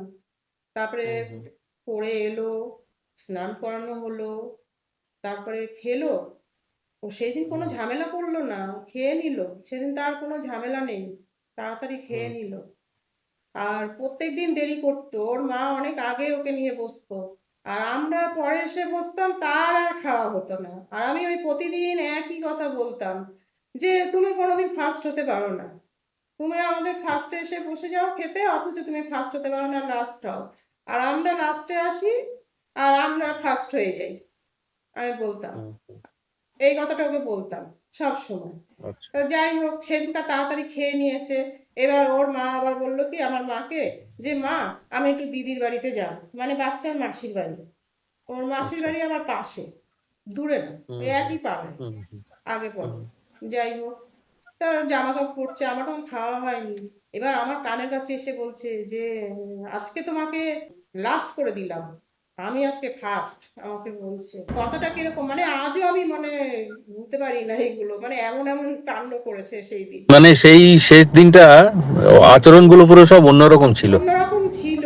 এবার বলছে, আমাকে বারবার বলছে আজকে তোমাকে আমি লাস্ট করে দিয়ে ফার্স্ট হয়ে গেলাম, বলছে।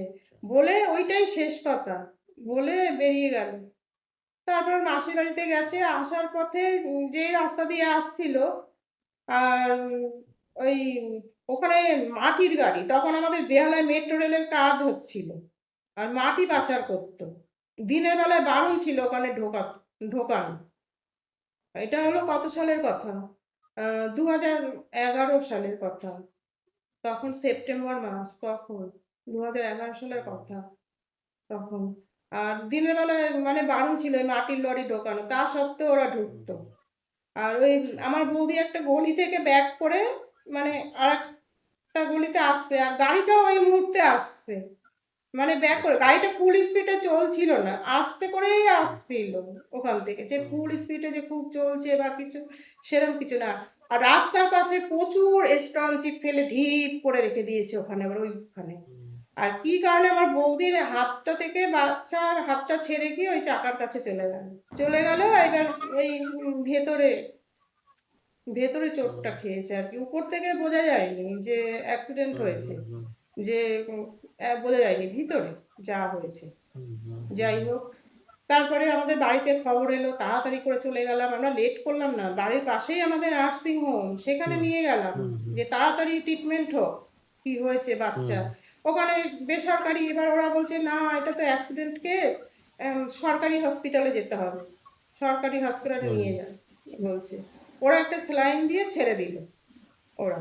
আচ্ছা। আর ওকে দেখে মনে হয়নি, ও চুপচাপই ছিল, যে অনেক কষ্ট পেয়েছে, ব্যথা কান্নাকাটি সেরকম কিছু দেখিনি, করেনি। আচ্ছা।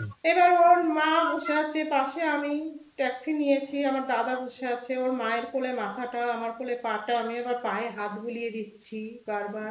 আমার দিকে তাকিয়ে তাকিয়ে দেখছে, কোনো আওয়াজ নেই, কান্না মানে ব্যথার যেটা যন্ত্রণা কিছু না। তারপরে হসপিটালে নিয়ে গেলাম, ওখানে আবার একই কথা, যে পুলিশ আসবে, দেখবে, তারপরে ট্রিটমেন্ট শুরু করবে। আর জানি না, ও হয়তো চেঁচামেচি যদি করতো, কষ্ট পাচ্ছি বা কিছু, তাড়াতাড়ি করতো কিনা জানি না। ব্যবস্থা নিত, হ্যাঁ। বলছে পুলিশ আসুক, দেখবে, তারপরে এই কথা বললো। তারপর তো পুলিশ আসলো, বাচ্চা আবার বললো যে জল খাবো, জল কিনে নিয়ে আসলাম বোতলে, জলও খেলো। তারপরে ডাক্তার বলছে কি জামাটা একটু খুলতে হবে, দেখবো। উঠে বসলো, জামাও খুললো, উঠে বসলো। আচ্ছা। হ্যাঁ, ভাবতে পারিনি মারা যাবে। যাই হোক, তারপরে ওই লিফটে করে উপরে তুলছে, আর বারবার ঘুমিয়ে যাচ্ছিল অনেক, মানে ওই টাইমটা হয়েছে তো বিকেল 4টে, তখন রাতের 8টা, মানে ক্লান্ত হয়ে গেছে। আর আমার এক বোনের হাজবেন্ড বারবার এরকম গালে মারছে ওকে, যাতে না ঘুমিয়ে যায়, বারবার মারছে। তারপরে ওই উপরে যখন তুললো, ডাক্তার এসে ট্রিটমেন্ট করবে, ডাক্তার মনে হয় বুঝতে পেরেছে, তখন বলছে আচ্ছা। বন্ডসই দিতে হবে, ডাক্তার বলছে বন্ডসই দিতে হবে। মানে ওর বাবা মা নিচে ছিল, ওর বাবা মা উপরে ওঠেনি, আমি গেছিলাম, আমার এক বোনের হাজবেন্ড, ওর মামা ছিল, কয়েকজন ছিলাম, ওর মাসি ছিল। তা বলছে বন্ডসই দিতে হবে। এবার আমাকে ডাকছে, আমি তখন বুঝতে পারছি যে কিছু একটা খারাপ, বুঝতে পারছি। আমি সোজা ব্যালকনি মতন ছিলাম, দৌড়ে চলে গেছি, আচ্ছা এখন খারাপ দৃশ্যটা আমার দেখতে হবে, ভাবছি যে এরকম একটা খারাপ দৃশ্য দেখবো। আমি দৌড় মেরেছি ছুটে, আমাকে জোর করে ধরে নিয়ে আসলো, ধরে নিয়ে এসে আমাকে দিয়ে বন্ড সই করালো, বন্ড সই করালো, ব্যাস, ছেলে ওখানেই মারা গেল। ছেলে, সে মানে কি কষ্ট, সে কাউকে আমি বলে বোঝাতে পারি না, আজও সেই কষ্ট বয়ে বেড়াই, যদি আপনি আমি এই ঘটনা শেয়ার করলেন, এবং আমার কেন, এই ঘটনা যারা শুনছেন এই মুহূর্তে এই চ্যানেলে এই মুহূর্তে বসে, বা পরবর্তীকালেও যারা শুনবেন, প্রত্যেকের আমি জানি মন বিষণ্ণতায় ভরে যাবে। কারণ মায়া খুব সাংঘাতিক জিনিস, এবং শিশু শিশুর মায়া তো মানে আমার মনে হয় পৃথিবীর সবচেয়ে গভীরতম মায়া, এবং যেটাকে কাটানোর উপায় স্বয়ং ঈশ্বর দেবতা কারণ নেই, আমরা তো সাধারণ সামান্য মানুষ। তো এখন বিষয়টা হলো যে আমি তার আত্মার সদ্গতি কামনা করি, এবং এমন ভাবে এমন ঘটনা যেন আর না ঘটে, মানে আর না ঘটে, সত্যি না ঘটে। আইন আছে দিদি, আইনের মতো, কিন্তু আমার মনে হয় মানবিকতা সবকিছুর ওপরে। হ্যাঁ, এই ব্যাপারটা কিন্তু সবারই হয়তো দৃষ্টি দেওয়া সঙ্গে উচিত। সঙ্গে ট্রিটমেন্ট অনেকটা টাইম দিয়েছে না, 4টে থেকে রাতে 8টা, নিশ্চয়ই, অনেকটা নিশ্চয়ই, টাইম দিয়েছিল, অনেকটা। নিশ্চয়ই, নিশ্চয়ই। তো যাই এখানে হোক, কাউকে দোষারোপ করছি না, কোনো অভিযোগ করছি না, একজন সাধারণ মানুষের দৃষ্টি থেকে বলছি, হৃদয়ের অনুভব থেকে। আমার মনে হয় এই মুহূর্তে যারা রয়েছেন প্রত্যেকে বলবেন ট্রিটমেন্টটা একটু তাড়াতাড়ি শুরু হলে ভালো হতো, আইনের দোহাইটা না দিয়ে। শিশুটা বাঁচত, আজ আপনাকে এইখানে এই বসে এই কথাগুলো আজ বলতে হতো না, যাই পুরো হোক, বড় তারপর কষ্টের। তারপরে নিচে এলাম। তা সে কি বলবো, সে মানে যন্ত্রণা। ওর মা আমাকে জড়িয়ে ধরে কাঁদছে, মনে হচ্ছে যেন দুইজনই সন্তান হারিয়েছি, দুইজনকে, মানে আমার বৌদি আমাকে জড়িয়ে ধরেছে, আমি তাকে জড়িয়ে ধরে, সে কি কান্না, মানে ভেঙে পড়েছি দুইজন। মনে হচ্ছে যেন দুইজনেই সন্তান হারালাম, এরকম একটা। যাই হোক, তারপরে বাড়িতে এসেছি, লোকারণ্য, লোক ধরে না, লোকারণ্য, এত লোক।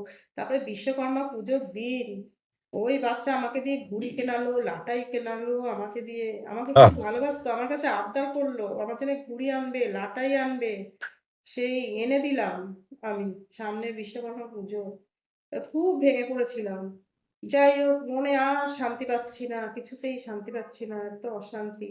তারপরে সমাধি দেওয়া হলো, সে এক অলৌকিক ঘটনা। আচ্ছা, সমাধি আচ্ছা। সমাধি দেবে বাচ্চা তো। আমাদের তো হিন্দু হুম, শাস্ত্রের নিয়ম আছে, 5 বছর কমপ্লিট না হলে তাকে দাহ করা হয় না, সমাধি দেওয়া হয়। এবারে বিশ্বকর্মা পুজোর দিন সমাধি হয়েছে আর কি। তো বাচ্চা হুম, হুম, মানুষ, এবার কে ওই ফুল দিয়ে মানে সাজানোর কথা আর কারোর মাথায় ছিল না। মানে খুবই তো ভেঙে পড়েছি না। হুম, তারপরে সমাধি দিতে নিয়ে যাওয়া হলো। আমাদের ওই বেহালাই আছে, জিঞ্জিরা বলে একটা জায়গা আছে ওখানে। তা আমরা বলতে আমার মা, বৌদি, আমি যাইনি।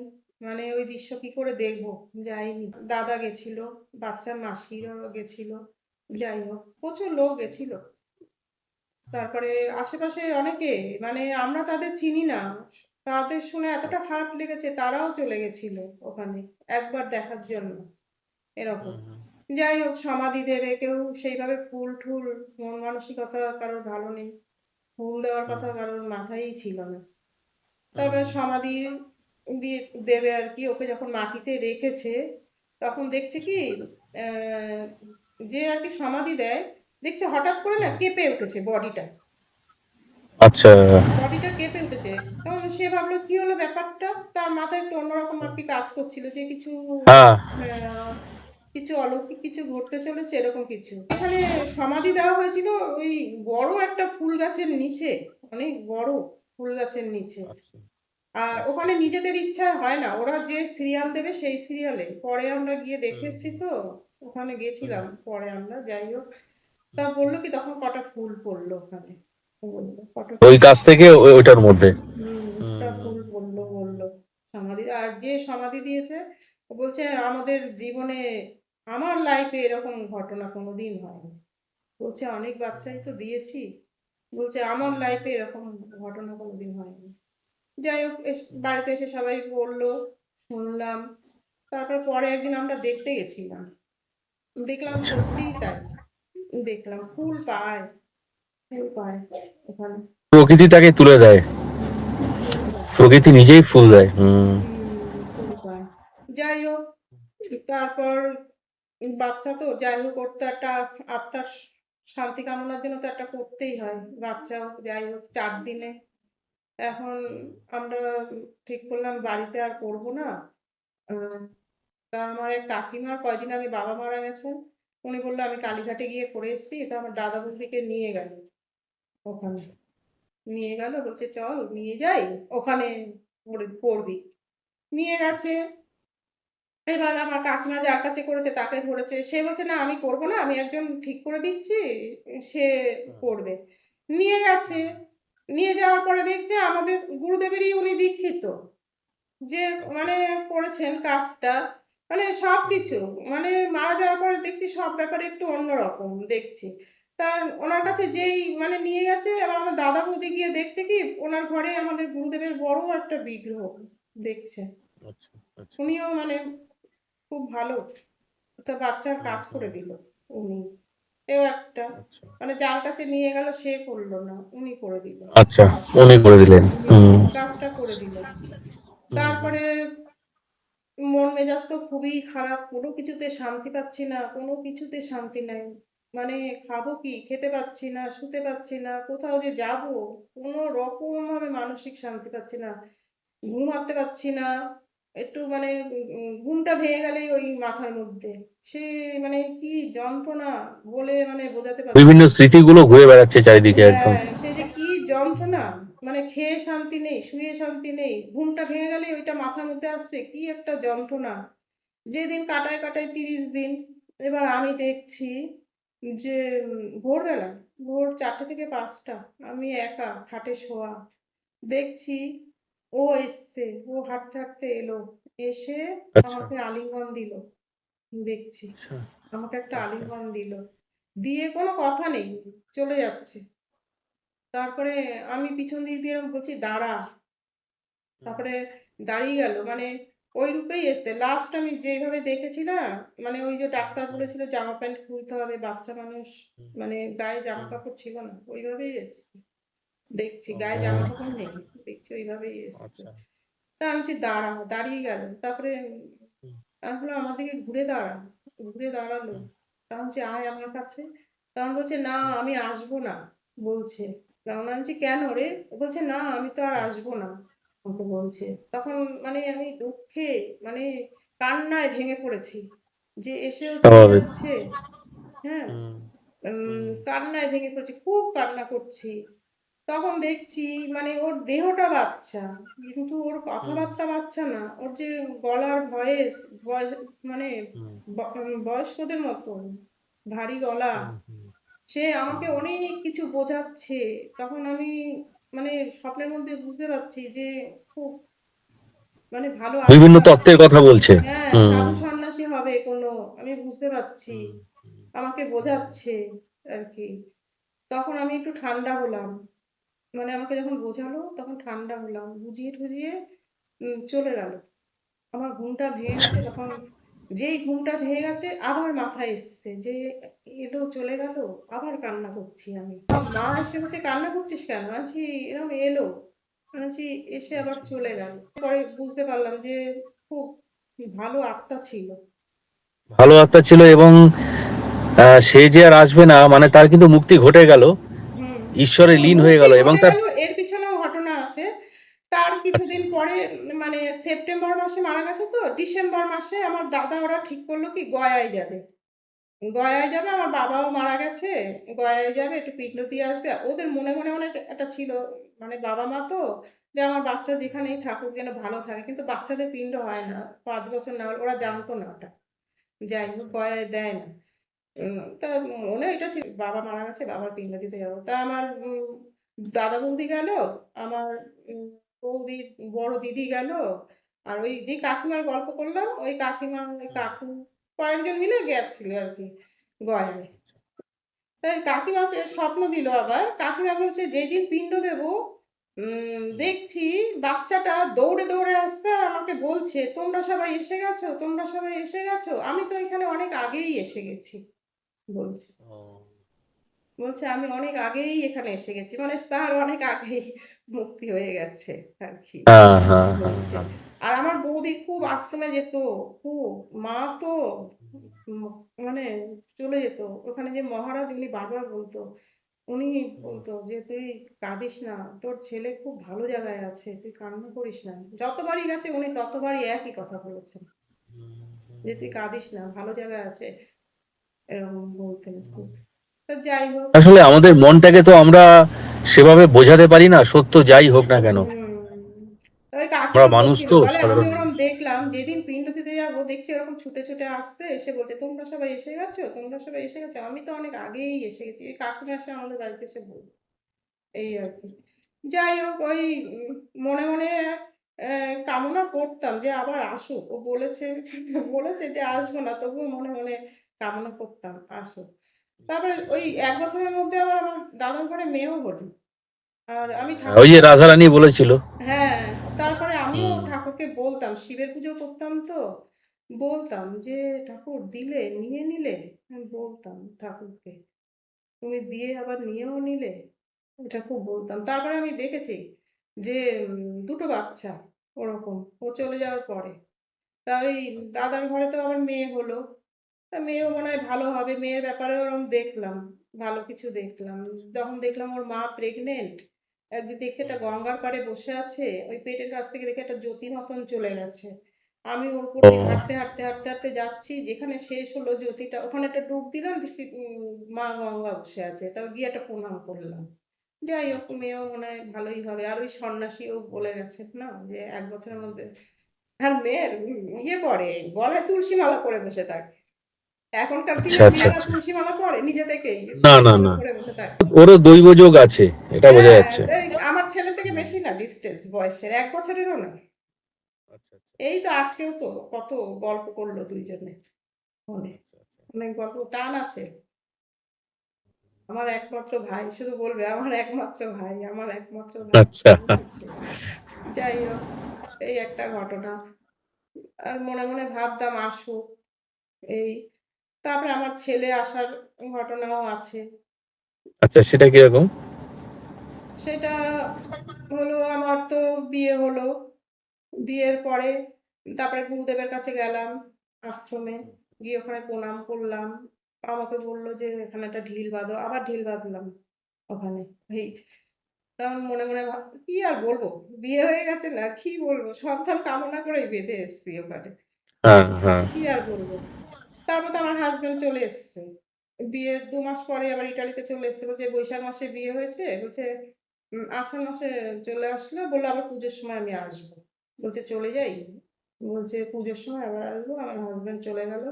তা আমি একদিন শুয়ে আছি খাটে, হঠাৎ করে স্বপ্ন দেখছি যে মা, মায়ের স্বপ্ন, মা ভবতারিণী দেখছি, আচ্ছা মায়ের চরণ, মানে স্পষ্ট বুঝতে পারছি যে মা ভবতারিণী, মায়ের চরণ মানে পরিষ্কার বুঝতে পারছি।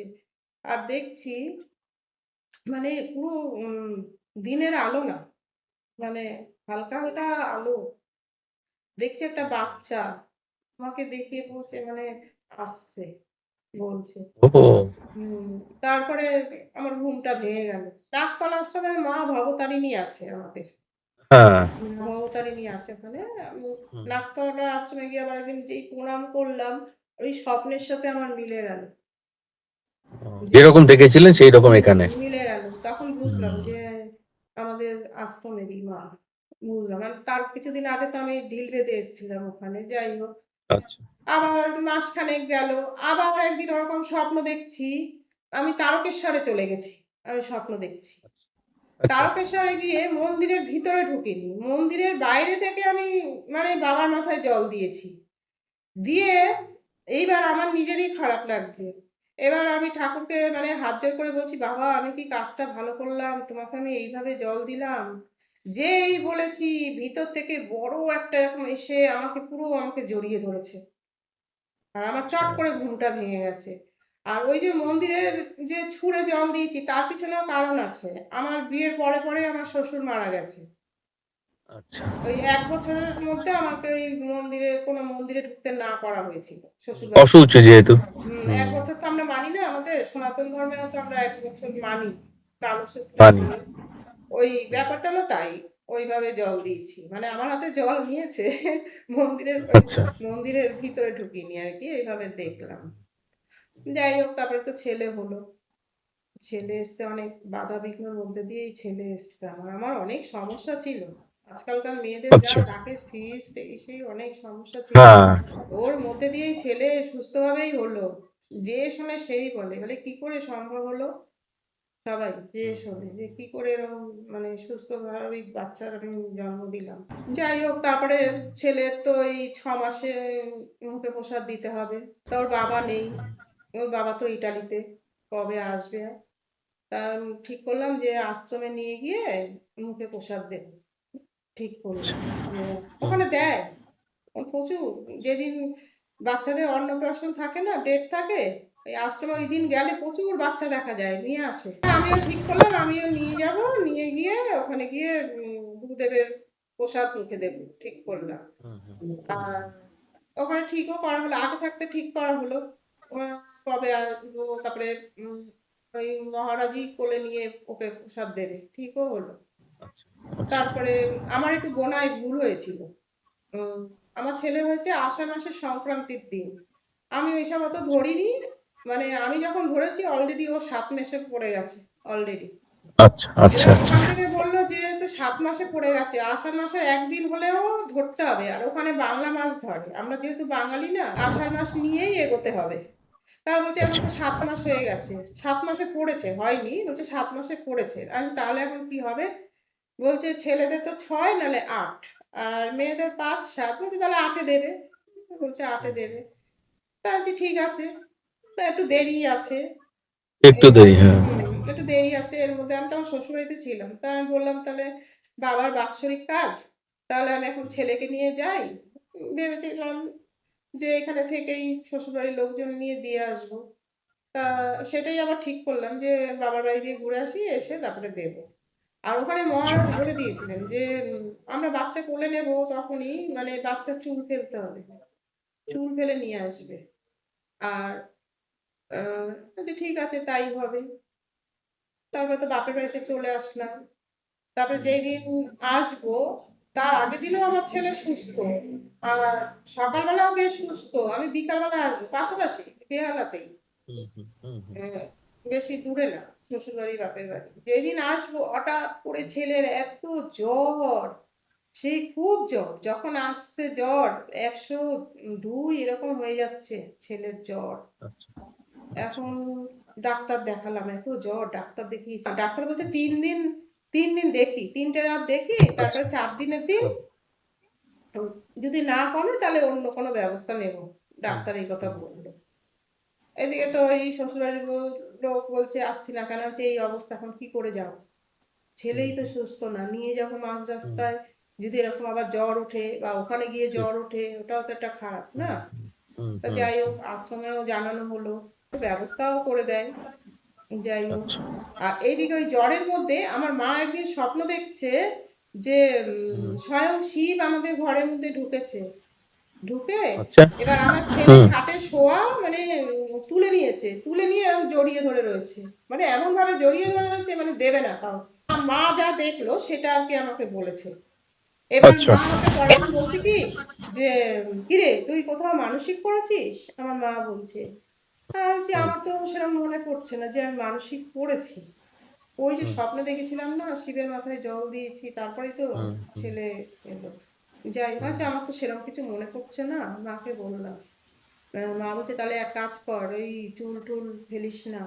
মা বলছে চুল ফেলিস না, আর ওই চুল ফেলার কথা বলছিস, চুল ফেলিস না, ওটা তারকেশ্বরে গিয়ে ফেলবি, আমার মা বললো। আর আমাদের গুরুদেবও তো স্বয়ং শিব, নিশ্চয়ই। আমাদের গুরুদেবের বাবা শিবের সাধনা করে হুম, এই গুরুদেবকে পেয়েছেন। স্বয়ং পেয়েছিলেন। হুম শিব এসে বলেছেন যে তুমি কি হুম। চাও, তখন বলেছিলেন যে আমি তোমাকে সন্তান রূপে চাই। আচ্ছা। আমাদের গুরুদেব হলো শিব, স্বয়ং শিব। স্বয়ং মহেশ্বর। হুম শিব, যাই হোক। তারপরে ওখান থেকে বললো যে বাচ্চা যখন এত শরীর খারাপ, আর হুম ওই মানে আহ, তখন আমাদের বাড়ির পাশে আবার আমাদের গুরুদেবের বাৎসরিক অনুষ্ঠান চলছিল, সেও মানে ভগবান আচ্ছা। সবই জোগাড় করে দেয়। হুম তখন হুম। বলছে আমরা তো ওই অনুষ্ঠানে আসছি, প্রসাদ আমরা নিয়ে আসছি। ওনারা বললো আচ্ছা যে আমরা আসছি, বাড়ির লোক এসে যেন প্রসাদটা নিয়ে যায়, আর বাড়িতে বসেই ওকে দিয়ে দিই মুখে প্রসাদ, এই কথা আর কি বললো। তা আমার দাদা গিয়ে নিয়ে আসলো, ওই মামাই মুখে প্রসাদ দিল আমাদের ঘরে ঠাকুরের সামনে, ওর মুখে প্রসাদ দিল। যেই প্রসাদ খাওয়া হয়ে গেছে ছেলে পুরো সুস্থ। মানে ওই আচ্ছা। চুলটা, চুল ফেলার কথা বলেছি না, ওই হুম চুলটার জন্য। আর উনি সেটা বারণ করে বুঝিয়ে দিলেন আর কি। তারপরে হুম ওই মাসে আবার একটাই ডেট ছিল, যে ওই ডেটে ওর শরীর খারাপ, যে পরের ডেটটাই করব কোনো ডেট ছিল না ওই মাসে, পরের মাসে আবার 9 মাস পড়ে যাচ্ছে। একটাই ডেট ছিল, এও ভগবানের ইচ্ছা। নিশ্চয়ই নিশ্চয়ই। হ্যাঁ, এটাও ভগবানের ইচ্ছা।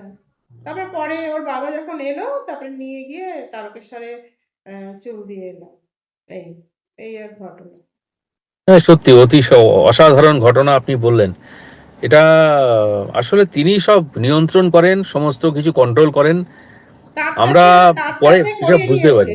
তারটা সে ঠিক করে যেভাবে হোক করিয়ে ঠিক নিয়েছে। করে নিয়েছে। হ্যাঁ, হ্যাঁ হ্যাঁ হ্যাঁ। তারটা সে ঠিক এবং করে। আপনার জীবনে আমি দেখছি, রঞ্জনাদি, আপনার জীবনে আমি দেখছি মানে স্বপ্ন দর্শনের মাধ্যমে আপনার ঐশ্বরিক যোগাযোগগুলো অনেক হয়েছে। হ্যাঁ, তারপরে ও আমার ভাইপোর কথা বলা হয়নি। আমি যখন প্রেগনেন্ট, একদিন আমি মনে মনে তো ভাবতাম, খুব মানে বাচ্চা ওরম বাচ্চা হয় না, শান্ত নিরীহ, খুব ঠান্ডা বাচ্চা, সবাই জানে, মানে ওরম বাচ্চা আমি দেখিনি, যে বাচ্চা তো নিরীহ হয়, ঠান্ডা হয়, এরকম। তা মনে মনে ভাবতাম যে আসুক, চাইতাম মনে মনে যে ফিরে আসুক, খুব আচ্ছা ভালোবাসতাম তো, আচ্ছা। চাইতাম। আবার প্রেগনেন্ট অবস্থায় একদিন স্বপ্ন দেখছি, কোথাকার গঙ্গা ঠিক আমি জানি না, এবার আমি দেখছি গঙ্গা, শিবলিঙ্গ, শিব, এবার দেখছি ওই বাচ্চা, মানে বাচ্চা রূপেই আমাকে দেখাচ্ছে, নাহলে তোকে চিনবো না, না আমি হুম। দেখছি ও খুব শিবের সেবা করছে। দেখছি যে গঙ্গা দিয়ে মাটি তুললো, তুলে শিবের মাথায় মাখালো, পাশে আবার অন্য সাধু, অন্য সন্ন্যাসী আছে, ওকে আগিয়ে দিচ্ছে, ঘটি সব আগিয়ে দিচ্ছে, আচ্ছা দেখছি। আচ্ছা আচ্ছা।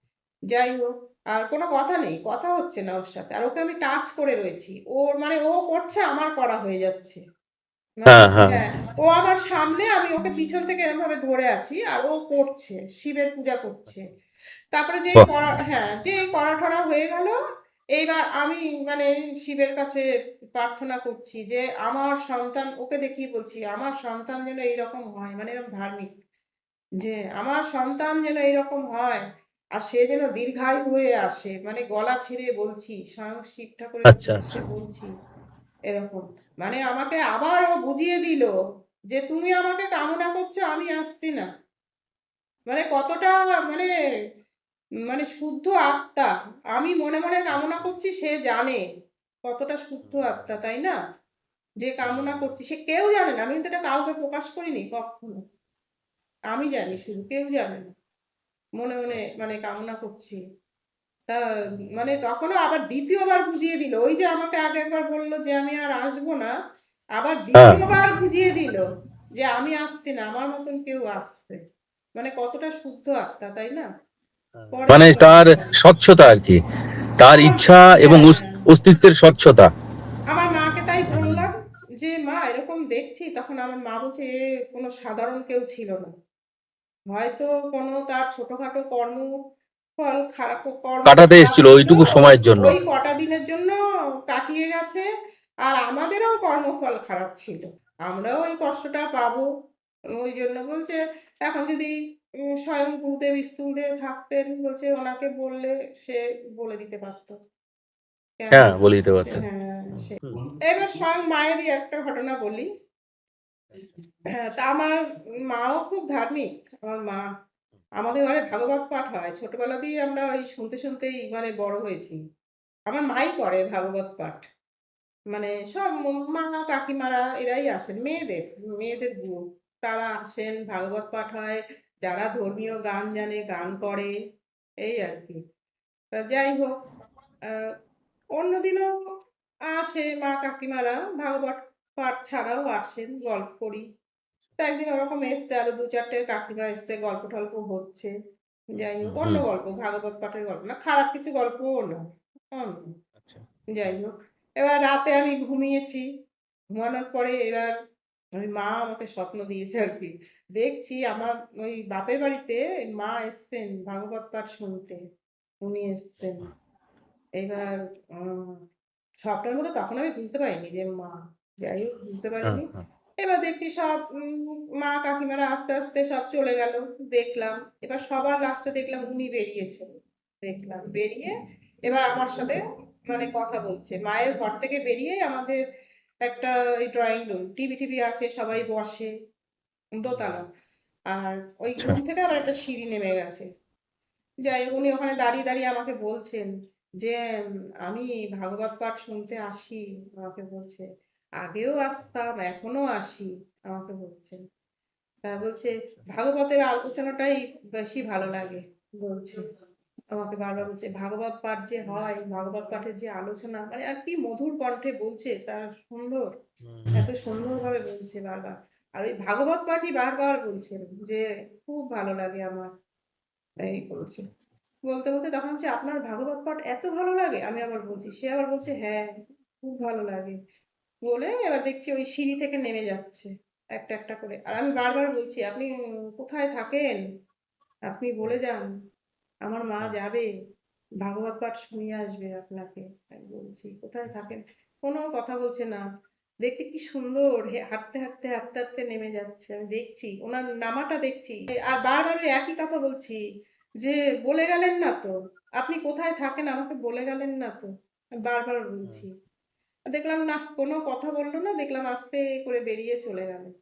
এবার সকালবেলা আমি ঘুম থেকে উঠেছি, উঠে এবার মাকে বলছি মা আমি তো এরকম দেখলাম, মানে খুব মুগ্ধ হয়ে গেছি, এত সুন্দর, মানে আজকে এরকম দেখলাম একজন মানে মহিলা এসেছেন, ভাগবত পাঠের কথা বলছেন। আমি মাকে বলছি ভাগবত পাঠের খুব, তার ভাগবত পাঠ ভালো লাগে তার, মাকে বলছি। বারবার বলছে, আমি আবার বলেছি যে আপনাকে গিয়ে আমার মা ভাগবত পাঠ শুনিয়ে আসবে, আমি এই কথা বলছি।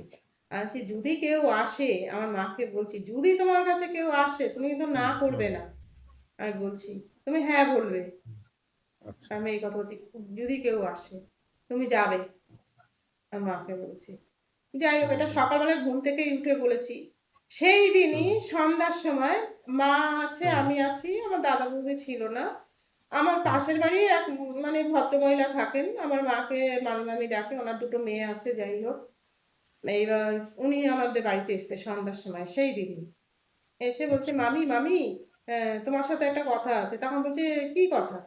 তখন বলছে তুমি আমাদের বাড়িতে ভাগবত পাঠ করতে যাবে, বলছে তুমি আমাদের বাড়িতে ভাগবত পাঠ করতে যাবে, পাশে আমাদের পাশের বাড়ি, দূরে না। মা আমার দিকে তাকাচ্ছে, ওই মাকে যেহেতু বলেছি যে আসবে তুমি ফেলবে না, এবার ওনাকে কিছু বলিনি, উনি আজও জানে না, যাই হোক। মা আমার দিকে তাকাচ্ছে, আমি মায়ের দিকে তাকাচ্ছি। এবার বলছে আমি কি প্রত্যেক বছর কালীঘাটে যাই, এই বছর আমি কালীঘাটে যাব না, বলছে। বলছে প্রত্যেক বছর কালীঘাটে যাই, এবছর আমি কালীঘাটে যাব না, ঠিক করেছি এবছর তুমি আমার ঘরে গিয়ে ভাগবত পাঠ করবে, বলছে আমার ঘরে গিয়ে ভাগবত পাঠ করবে। মা কেমন ইচ্ছাটা জাগিয়েছেন একবার ভাবুন তার মধ্য দিয়ে। বলছেন, কারণ মা আমার দিকে তাকাচ্ছে, তা মা হ্যাঁ বলেছে যাব, বলে দিলে।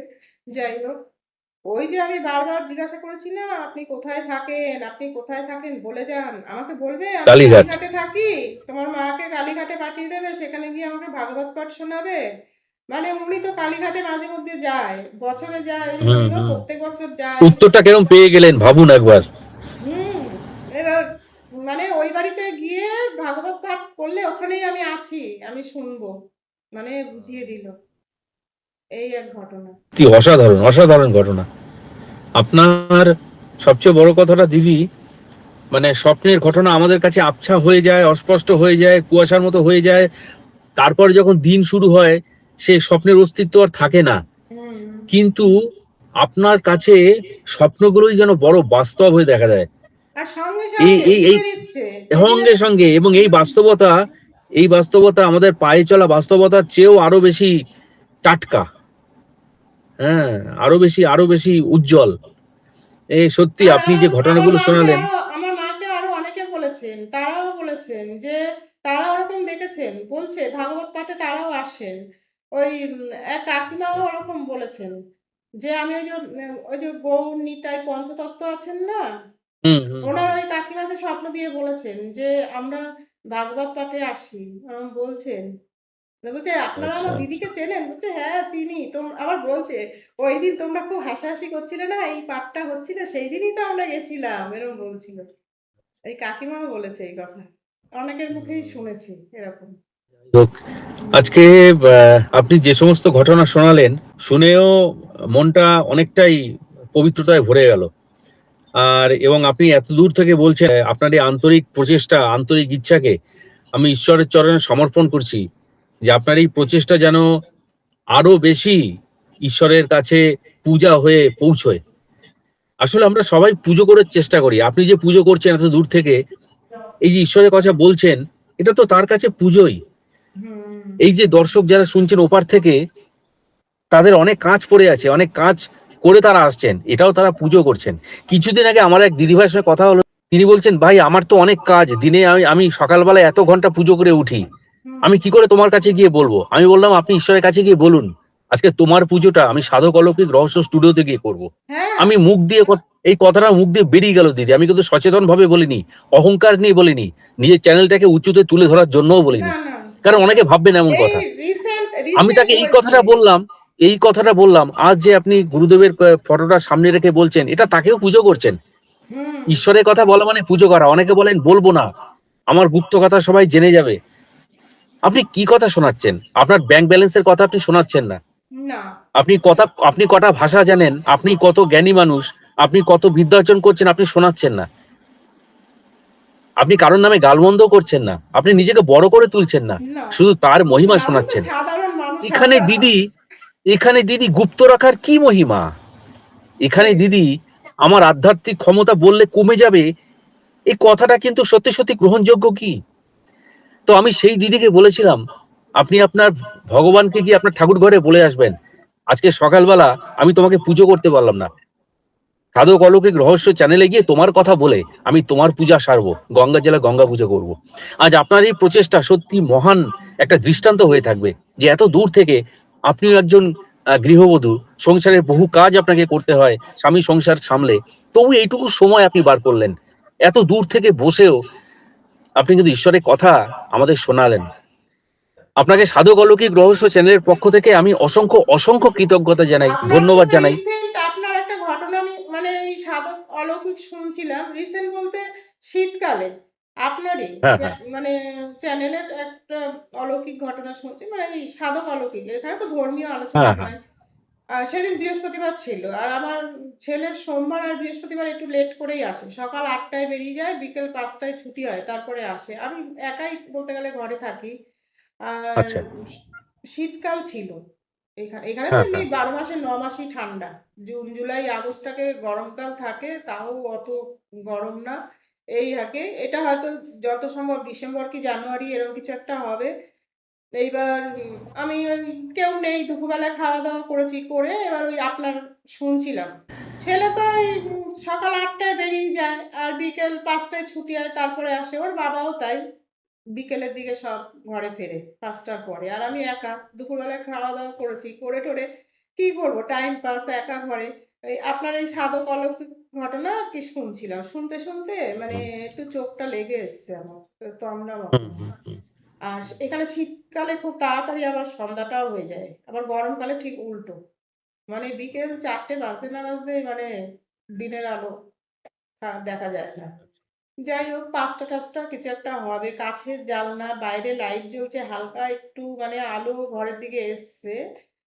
এবার শুনতে শুনতে আমি একটু ঘুমিয়ে পড়েছি। এবার আমি মানে চিত হয়েই শোয়া, বুকের মধ্যে আমার হাতটা দেওয়া, হয়তো ঠাকুরের নাম করতে করতেই আবার মানে ঘুমটা এসে গেছে। হুম, হুম, হঠাৎ হুম, আমার মনে হলো কি, মানে মানে আমার স্থূল দেহটা হয়তো ওইভাবেই আছে, আমি হুম, স্পষ্ট বুঝতে পারছি কে যেন আমাকে ঘুরিয়ে দিল। মানে আচ্ছা, মাথাটা দেখলাম ঠাকুরের দিকে, পাটা জানলার দিকে। এবার আমি তাকিয়ে আচ্ছা, দেখছি আমি যেরকম সেরকম আছি, তো মনে হলো কে যেন ঘুরিয়ে দিল, আর তন্দ্রা মতন তো একটু ঘুমের মতন। হুম, এইবার হুম, আবার আমি ঘুমিয়ে গেছি। আচ্ছা, তারপরে আর মনে মনে ভাবছি, প্রথমবার ভাবলাম মনে হয় ও আমার ছেলে ঘরে ঢুকে আমার সাথে ইয়ার্কি মারতো, না ওর বাবা। তাকিয়ে দেখছি কেউ নেই। এবার হুম, আমি হুম। আবার চোখটা বন্ধ করেছি, যেই আবার চোখটা সেম জিনিস। এইবার ও সেম একই জিনিস হলো দুবার পর পর।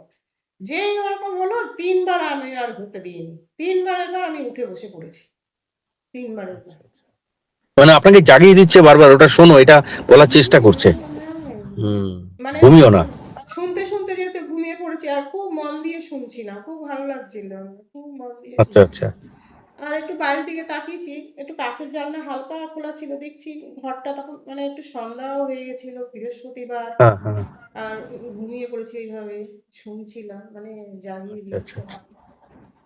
এটা আপনাকে আমি বলি, এটা অনেকদিন আগের, ধরুন আজ থেকে বছর দেড়েক আগে এক দাদা বলছিলেন যে ওই আপনার মতোই অবস্থা, যে এই বারবার আমার ঘুম ভাঙিয়ে দিচ্ছে, আপনারটা চালিয়ে আমি মানে শুয়েছি, করতে করতে ঘুমিয়ে পড়েছি, মানে রাত্রিবেলায় হুম। বালিশের পাশে রেখে আপনার একটা প্রোগ্রাম শুনছিলাম, ঘুমিয়ে আমারও পড়েছে, আমাকে সেম, আমিও আমাকে পুরো নাড়িয়ে বালিশের দিয়েছে, পাশে নাড়িয়ে রেখে। দিয়ে আবার নাড়িয়ে দিয়ে আমাকে জাগিয়ে দিয়ে বারবার জাগিয়ে দিচ্ছে। মানে এটা সত্যি, আমার তো কোনো এতে ক্রেডিট নেই দিদি। আসলে এই চ্যানেলটা আমি চালাচ্ছি না, এই চালাচ্ছেন স্বয়ং তিনি। হুম। এবং আপনাকে এই ঘটনা আমি বলি আজকে, এটা আমি একজনের সঙ্গে শেয়ারও করি। আমি যারা আমার সঙ্গে যোগাযোগ করেন না কিন্তু আমি আসতে বলি, হুম। তারা কখনো এই চ্যানেলে এসে কিছু বলতে পারেন না। যারা নিজেরা ইচ্ছা প্রকাশ করেন যে আমি বলতে চাই, হুম। একমাত্র তারাই এখানে এসে অংশগ্রহণ করতে পারেন, আমি লক্ষ্য করেছি। মানে একজন রয়েছেন, তার ঘটনা আছে আমি শুনেছি, তিনি আমার সঙ্গে যোগাযোগ করেননি। আমি যদি তার সঙ্গে যোগাযোগ করি, তিনি এখানে আসতে পারেন না। হুম। যিনি নিজে ইচ্ছা প্রকাশ করেন, ঈশ্বর তার মনের ভাব প্রকাশ করেন, মানে ঈশ্বর এই চ্যানেলে হ্যাঁ। যাকে পাঠাবেন তিনি একমাত্র এসে এখানে বলতে পারেন। আদারওয়াইজ বাইরে থেকে আমি কাউকে ডাকলে তিনি এখানে আসতে পারেন না। সেই জন্য আমি বলি, এই চ্যানেল আমার নয়, আমার হাতে নেই। হ্যাঁ, আমি এটাকে একটা কন্ডাক্ট করি বটে, কিন্তু ঈশ্বর এটার পরিচালক, আর আপনারা হলেন তার সৈন্য সামন্ত, আপনারা হলেন তার কর্মী, আপনারা ঈশ্বরের কর্মী। সেই। আর আমি সামান্য চৌকিদার, দারোয়ান, এর বেশি কিছুই নই। শুধু দরজাটা খুলি, ঝাঁটটা দিই আর খুলে বসি। কিন্তু আপনারা তার কর্মী, আপনারা তার কথা তুলে ধরেন। এইটুকু বিশ্বাস আমার দৃঢ়ভাবে আজ হয়ে গেছে। অনেক ঘটনা আছে, অনেক ঘটনা। আরে হ্যাঁ, সেম, আমিও মোবাইলটা পাশে ছিল, বালিশের পাশে, সেম হ্যাঁ, হ্যাঁ। জিনিস, বালিশের পাশেই। মানে একটু চোখটা লেগে এসছে, মানে পুরোপুরি ঘুমিয়ে পড়িনি, আচ্ছা, আবার আচ্ছা। ঘুমও আছে চোখে। আর আমি হ্যাঁ, তাকিয়ে দেখছি যে আমি তো যেরকম শোয়া সেরকমই আছি, কিন্তু মনে হলো, স্পষ্ট বুঝতে পারলাম যে কে যেন আমাকে মানে আলতো করে, খুব জোরে যে ঝাঁকুনি দিয়ে বা কিছু সেরকম না, আলতো করে আমাকে ঘুরিয়ে দিল। তুমি তার কথা শুনছো, সঠিকভাবে শুয়ে তারপর শোনো। রিসেন্ট হ্যাঁ, হয়েছে এটা আমার পজিশনটা ঠিক সাথে। ছিল না, সেই কারণে পজিশনটা ঠিক করে দিলেন। হুম। হুম। ঠিক, এটা সত্যি অসাধারণ ঘটনা, আপনার আর সাম্প্রতিক ঘটনা পরপর এটা। পরপর দুইবার হয়েছে সেম জিনিস। প্রথমবার তাকিয়েছি, সেম তাকিয়ে জিনিস। ভেবেছি মনে হয় ছেলে ঢুকে গেছে বা ওর বাবা ঢুকেছে, আমাকে এই অবস্থায় দেখে ইচ্ছা করে মনে হয় একটু ঘুরিয়ে দিয়েছে। এবার ঘুরিয়ে দিয়েছেন, তাকিয়ে হ্যাঁ। টাকিয়ে দেখছি না, ওরা তো কেউ নেই। আবার আবার মানে চোখটা বন্ধ করেছি। তিনবারের আর আমি হতে দিইনি, তিনবারের বার আমি উঠে বসে পড়েছি। তো আমি এক সন্ন্যাসীর সান্নিধ্য পেয়েছিলাম, সে আমাকে অনেক কিছু বলে গেছে, আমাকে বলছে আমি তো একদিন থাকবো না, আমাকে অনেক কিছু সাবধান করে গেছে, তুই এইভাবে চলিস। আমাকে আশীর্বাদ করে গেছেন, মরণের পরে তোর সাথে আমার দেখা হবে, তুই মরণের পরে আমার দেখা পাবি, আমাকে দেখে রাখ, এই রূপে দেখতে পাবি, আমাকে আশীর্বাদ করেছেন উনি। সে আমাকে রাস্তা দিয়ে আমি যেতাম তো আমাকে এরকম দাঁড় করিয়ে দিত, দাঁড় করিয়ে মানে আমার সাথে দাঁড়িয়ে দাঁড়িয়ে উনি কথা বলতেন। এনারা তো ওই লোকালয়ে খুব একটা থাকে না, অন্য জায়গায় থাকেন না। আড়ালে থাকে, সেই ঠিকানাটা আমি পেয়েছিলাম, মাঝে মধ্যে যেতাম ওনার কাছে। আমাকে অনেক কিছু শিখিয়েছেন উনি, অনেক কিছু আমাকে বলে গেছেন, তুই এইভাবে চলিস, এইভাবে করিস। খুব ভালোবাসতো আমাকে উনি, খুব। আর গুরুদেবের আর একটা ঘটনা বলি, আমাদের গুরুদেবের। হ্যাঁ, বলুন। আহ, এটাও আমি এইখানে, না এখানে আসার আগেই, বেশ আগেই, অনেকটাই আগে, তখন আমার ছেলে বেশ ছোট, অনেকটাই ছোট। তা কোনো একটা ব্যাপারে আমি মানে খুব কষ্ট পেয়েছিলাম, খুব কষ্ট পেয়েছিলাম, কষ্ট পেয়ে তখন মনে মনে ঠিক করলাম যে গুরুদেবের কাছেই যাই, তার কাছেই এই মনের কষ্ট প্রকাশ করব। এই আচ্ছা, মনে করে ঘর থেকে ছেলেকে নিয়ে মানে বেরিয়ে গেলাম। আচ্ছা। আর ছেলে তো তখন অনেকটাই ছোট, অনেকটাই, 2 বছর হয়েছে কিনা মনে নেই ঠিক। আর ছেলেকে নিয়ে বেরোলে আমার ব্যাগে কিছু না কিছু খাবার দাবার থাকে, জল থাকে, বাচ্চা নিয়ে তো মানে এতটাই মনটা খারাপ ছিল আমার, আর ওইসব খেয়াল ছিল না যে বাচ্চার জন্য একটু খাবার ব্যাগে রাখি বা কিছু। ছেলে নিয়ে বেরিয়ে গেছি আর কি। তারপরে আচ্ছা, সারা রাস্তায় যাচ্ছি, মনে এত কষ্ট, আর ওই চোখে জল ফেলতে ফেলতে যাচ্ছি যে গুরুদেবের কাছে যাচ্ছি আর কি। তারপরে তো আশ্রমের সামনে নামলাম, আর ওই মেন যে গেটের সামনে রাস্তা, রোডের উপরে, বাস স্ট্যান্ডের রোডের হ্যাঁ, উপরে রোডের ওপরে বড় একদম। একটা গেট আছে ওখানে, আর ওখানে একটা বড় মিষ্টি দোকান আছে, কেউ আশ্রমে গেলে ওখান দিয়ে মিষ্টি কিনে টিনে নিয়ে ঢোকে আর কি ওখানে। তা আচ্ছা। আমি ভাবলাম বাচ্চা তো কিছু খেয়ে আসেনি, এবার আমি ওই মিষ্টির দোকানে ঢুকলাম, ঢুকে এবার ওর জন্য একটু সন্দেশ কিনলাম, ছোট বাচ্চা না খেয়ে থাকবে, ওকে খাওয়ালাম, মিষ্টি দোকানে বসেই খাওয়ালাম, তারপরে একটু জল খাওয়ালাম। খাইয়ে দাইয়ে এবার ওই আশ্রমের উদ্দেশ্যে এবার ছেলেকে নিয়ে হাঁটতে হাঁটতে আর কি যাচ্ছি। তারপরে আশ্রমে গেলাম, গিয়ে দেখছি তখন ওই উম, আশ্রমের সব গেট বন্ধ। গেট বন্ধ বলতে এই গুরুদেবের যে শয়ন ঘর, মানে সব দরজা বন্ধ। তারপরে যে মা আচ্ছা। ভবতারিণী আছে, তারপরে আমাদের ওখানে রাধা মাধব আছে, সব মানে বন্ধ হয়ে গেছে, শয়ন দিয়ে দেয় না, দিয়ে দিয়েছে, আবার ওই 3টের পরে খুলবে। আর আমি ওই গেছি তখন আর কটা হবে, ওই 11টা 11:30 হবে, ঢুকতে ঢুকতে ওরকম হয়ে গেছে, 11:30 হবে, 12টার আগেই ঢুকেছি। আর সেই দিন খুব বেশি লোকজনও ছিল না, আর বর্ষাকাল ছিল আচ্ছা। আমার মনে আছে। তারপরে খেয়ে দেয়েও তো যায়নি, এবার ওখানে আমাদের আবার খাওয়ার ব্যবস্থা আছে, যারা ভক্ত শিষ্যরা যায় খাওয়া দাওয়ার ব্যবস্থা করা আছে। তারপর ছেলেকে নিয়ে হাঁটতে হাঁটতে গেলাম, গিয়ে দেখলাম কি ওখানে খাওয়া দাওয়া কমপ্লিট হয়ে গেছে। দেখলাম যে খাওয়া দাওয়া কমপ্লিট হয়ে গেছে, আমি আর কিছু বলিনি, ফাঁকা দেখছি, কেউ খাচ্ছে না ওখানে। সেরকম লোকজনও দেখলাম না। তারপর ছেলেকে নিয়ে চলে আচ্ছা। এসেছি। তারপরে ওখানে বড় নাট মন্দির আছে, বসার জায়গা আছে, ফ্যান ফ্যান চলে, লাইট টাইট আছে। তা ছেলেকে নিয়ে ওখানে চুপচাপ বসে আছি, আর মনটা খুব খারাপ, খুব খারাপ বসে আছি, চোখে জলও পড়ছে, খুব খারাপ। আচ্ছা। একটা ভদ্রমহিলা দূর থেকে দেখেছে, দেখে আমার কাছে এসছেন, আমাকে আবার আচ্ছা। জিজ্ঞাসা করছে, আমি আবার বলবো মনে দুঃখ আছে না, গুরুদেবকে জানাতে এসেছি, গুরুদেবকেই বলবো, কাউকে কিছু বলবো না। ওনাকে আর কিছু বলিনি, আমি চুপচাপ রয়েছি। তারপর দেখছে আমি আর কিছু বলিনি, এবার উনি একটু আমাকে সান্ত্বনা দিয়ে টিয়ে উনি চলে গেছেন। আমি একা একা ছেলে নিয়ে বসে আছি, করতে করতে আর ওই গুরুদেবের দরজার দিকে তাকিয়ে রয়েছি, কখন দরজাটা খুলবে, ঢুকবো, মানে তাকিয়েই রয়েছি সকাল থেকে। আর খাইনি তো, সারাদিন না খাওয়া বসে আছি। না খাও। হ্যাঁ, মনটা খারাপ, মানে খেতেও ইচ্ছা করছে না, এতটাই মন খারাপ যে আবার বাইরে যাই কিছু খেয়ে আসি বা কিছু। ওই মনের মধ্যে কিন্তু ওইটাই, যে গুরুদেবের সাথে আজকে দেখা করবো, তার সাথে বাড়ি থেকে ওই উদ্দেশ্য নিয়েই মানে বেরিয়েছি। তারপরে এই আচ্ছা। করতে করতে ওখানে 3টের পরে দরজাটা খোলে আর কি, ওই গুরুদেবের কথাই চিন্তা করছি আর দরজার দিকে তাকিয়ে আছি কখন খুলবে, আচ্ছা। চিন্তা আচ্ছা। করছি। এর মধ্যে হঠাৎ করে দরজাটা খুললো, দেখতে আচ্ছা। পেলাম আমি যেখানে বসা আছি ওখান থেকে দেখা যাচ্ছে। এবার আমি ছেলেকে নিয়ে হাঁটতে হাঁটতে যাচ্ছি। এবার গুরুদেবের মানে মেন যে, যেখানে গুরুদেবের সমাধি, মানে মন্দির, ওখানে আর কি যাচ্ছি, প্রণাম করবো, পাদুকা আছে ওখানে গুরুদেবের, সবাই ওখানে গিয়ে প্রণাম করে। ঢুকছি, ছেলেকে নিয়ে হাঁটতে হাঁটতে যাচ্ছি, একটা সিঁড়ি উঠেছি, আর তারপরেই আমি ওইখানে পা রাখবো আর কি, সেখানে পা রাখিনি, ঠিক ওইখানটায় ছুটতে ছুটতে ছুটতে ছুটতে দুটো মোটা বড় বড় কলা নিয়ে ছুটতে ছুটতে এসছেন একজন, এসে বলছে, দাদু ভাই তুমি কিছু খেয়েছো দাদু, মানে খুব ব্যাকুলতা, মানে তার হ্যাঁ, হ্যাঁ। শরীর খারাপ লাগছে আর কি, এরকম ব্যাকুলতা। আর বড় বড় মোটা মোটা দুটো কলা নিয়ে হাতে নিয়ে আচ্ছা। এসছে, মানে একটা বাচ্চার জন্য অনেক। বলছে, নিশ্চয়ই। দাদু ভাই তুমি কিছু খেয়েছো, দাদু ভাই তুমি কিছু খেয়েছো, এই নাও। আর ওই জায়গাটায় আমি উঠবো, উনি ওখানে দাঁড়িয়ে আছে আর আমি ওখানে, মানে বলছে ওখানে দাঁড়িয়ে, আর কেউ নেই, আগে পরে কেউ নেই, ওনারও পিছনে কেউ নেই, আমারও পিছনে, আর সেখানে একটু ফাঁকা ফাঁকা ছিল আশ্রমটা। এই নাও দাদু ভাই কলা খাও, কলা খাও, খুব আদর করে যত্ন করে আমার ছেলেকে বলছে, কলা খাও, নাও কলা খাও দাদু ভাই, কলা খাও, খুব আদর করে করছে। আর আমার আচ্ছা। মন খারাপ, অতটা মনটাও অত ভালো নেই, উনি কোথায় গেল কি অত খেয়াল করিনি। আর পুরো মানে দেখতে কিরকম, ওই আমাদের যে গুরুদেব বসে না, পুরো ওইরকম একদম ফর্সা টুকটুকে ওরকম গেরুয়া বসন পরা, সবকিছু, শুধু মানে জ্বর ছিল না, জ্বর ছিল না, জ্বরটা ছিল জ্বরটা না। ছিল না। না, একদম ওইরকম দেহখানা, পুরো ওরকম দেহখানি ওইরকম, আর গেরুয়া বসন পরা ওইরকম। আর আমার আচ্ছা। মনটা খারাপ তো, আর অত আমি, আর মানুষ মনে তখন কেমন হয়ে যায় মনে হয়, উনি কোথায় গেল কি আমি আর খেয়াল করি। তারপরে তো ওই ভিতরে ঢুকলাম, পাদুকা ঘরে ঢুকলাম, গিয়ে প্রণাম করলাম, একটু বসলাম, তারপরে বেরিয়ে এসেছি।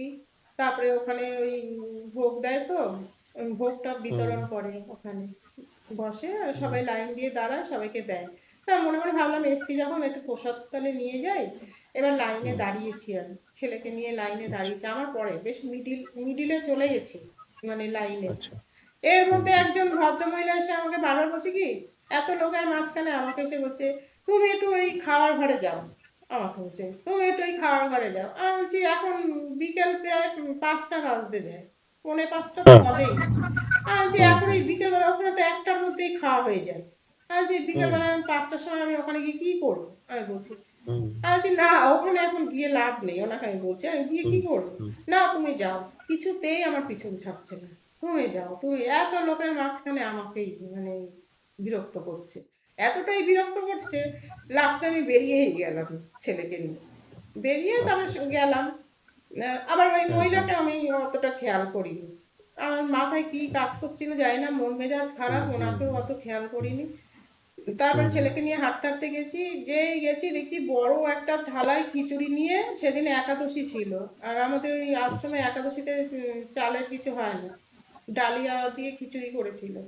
যেই আচ্ছা। গেছি আমাকে বলছে এই নাও, খাওয়া হয়ে গেছে, এই এক থালায় খিচুড়ি ছিল, তুমি এইটা নিয়ে ছেলেকে নিয়ে বসে বসে খাও, আমাকে বলছে।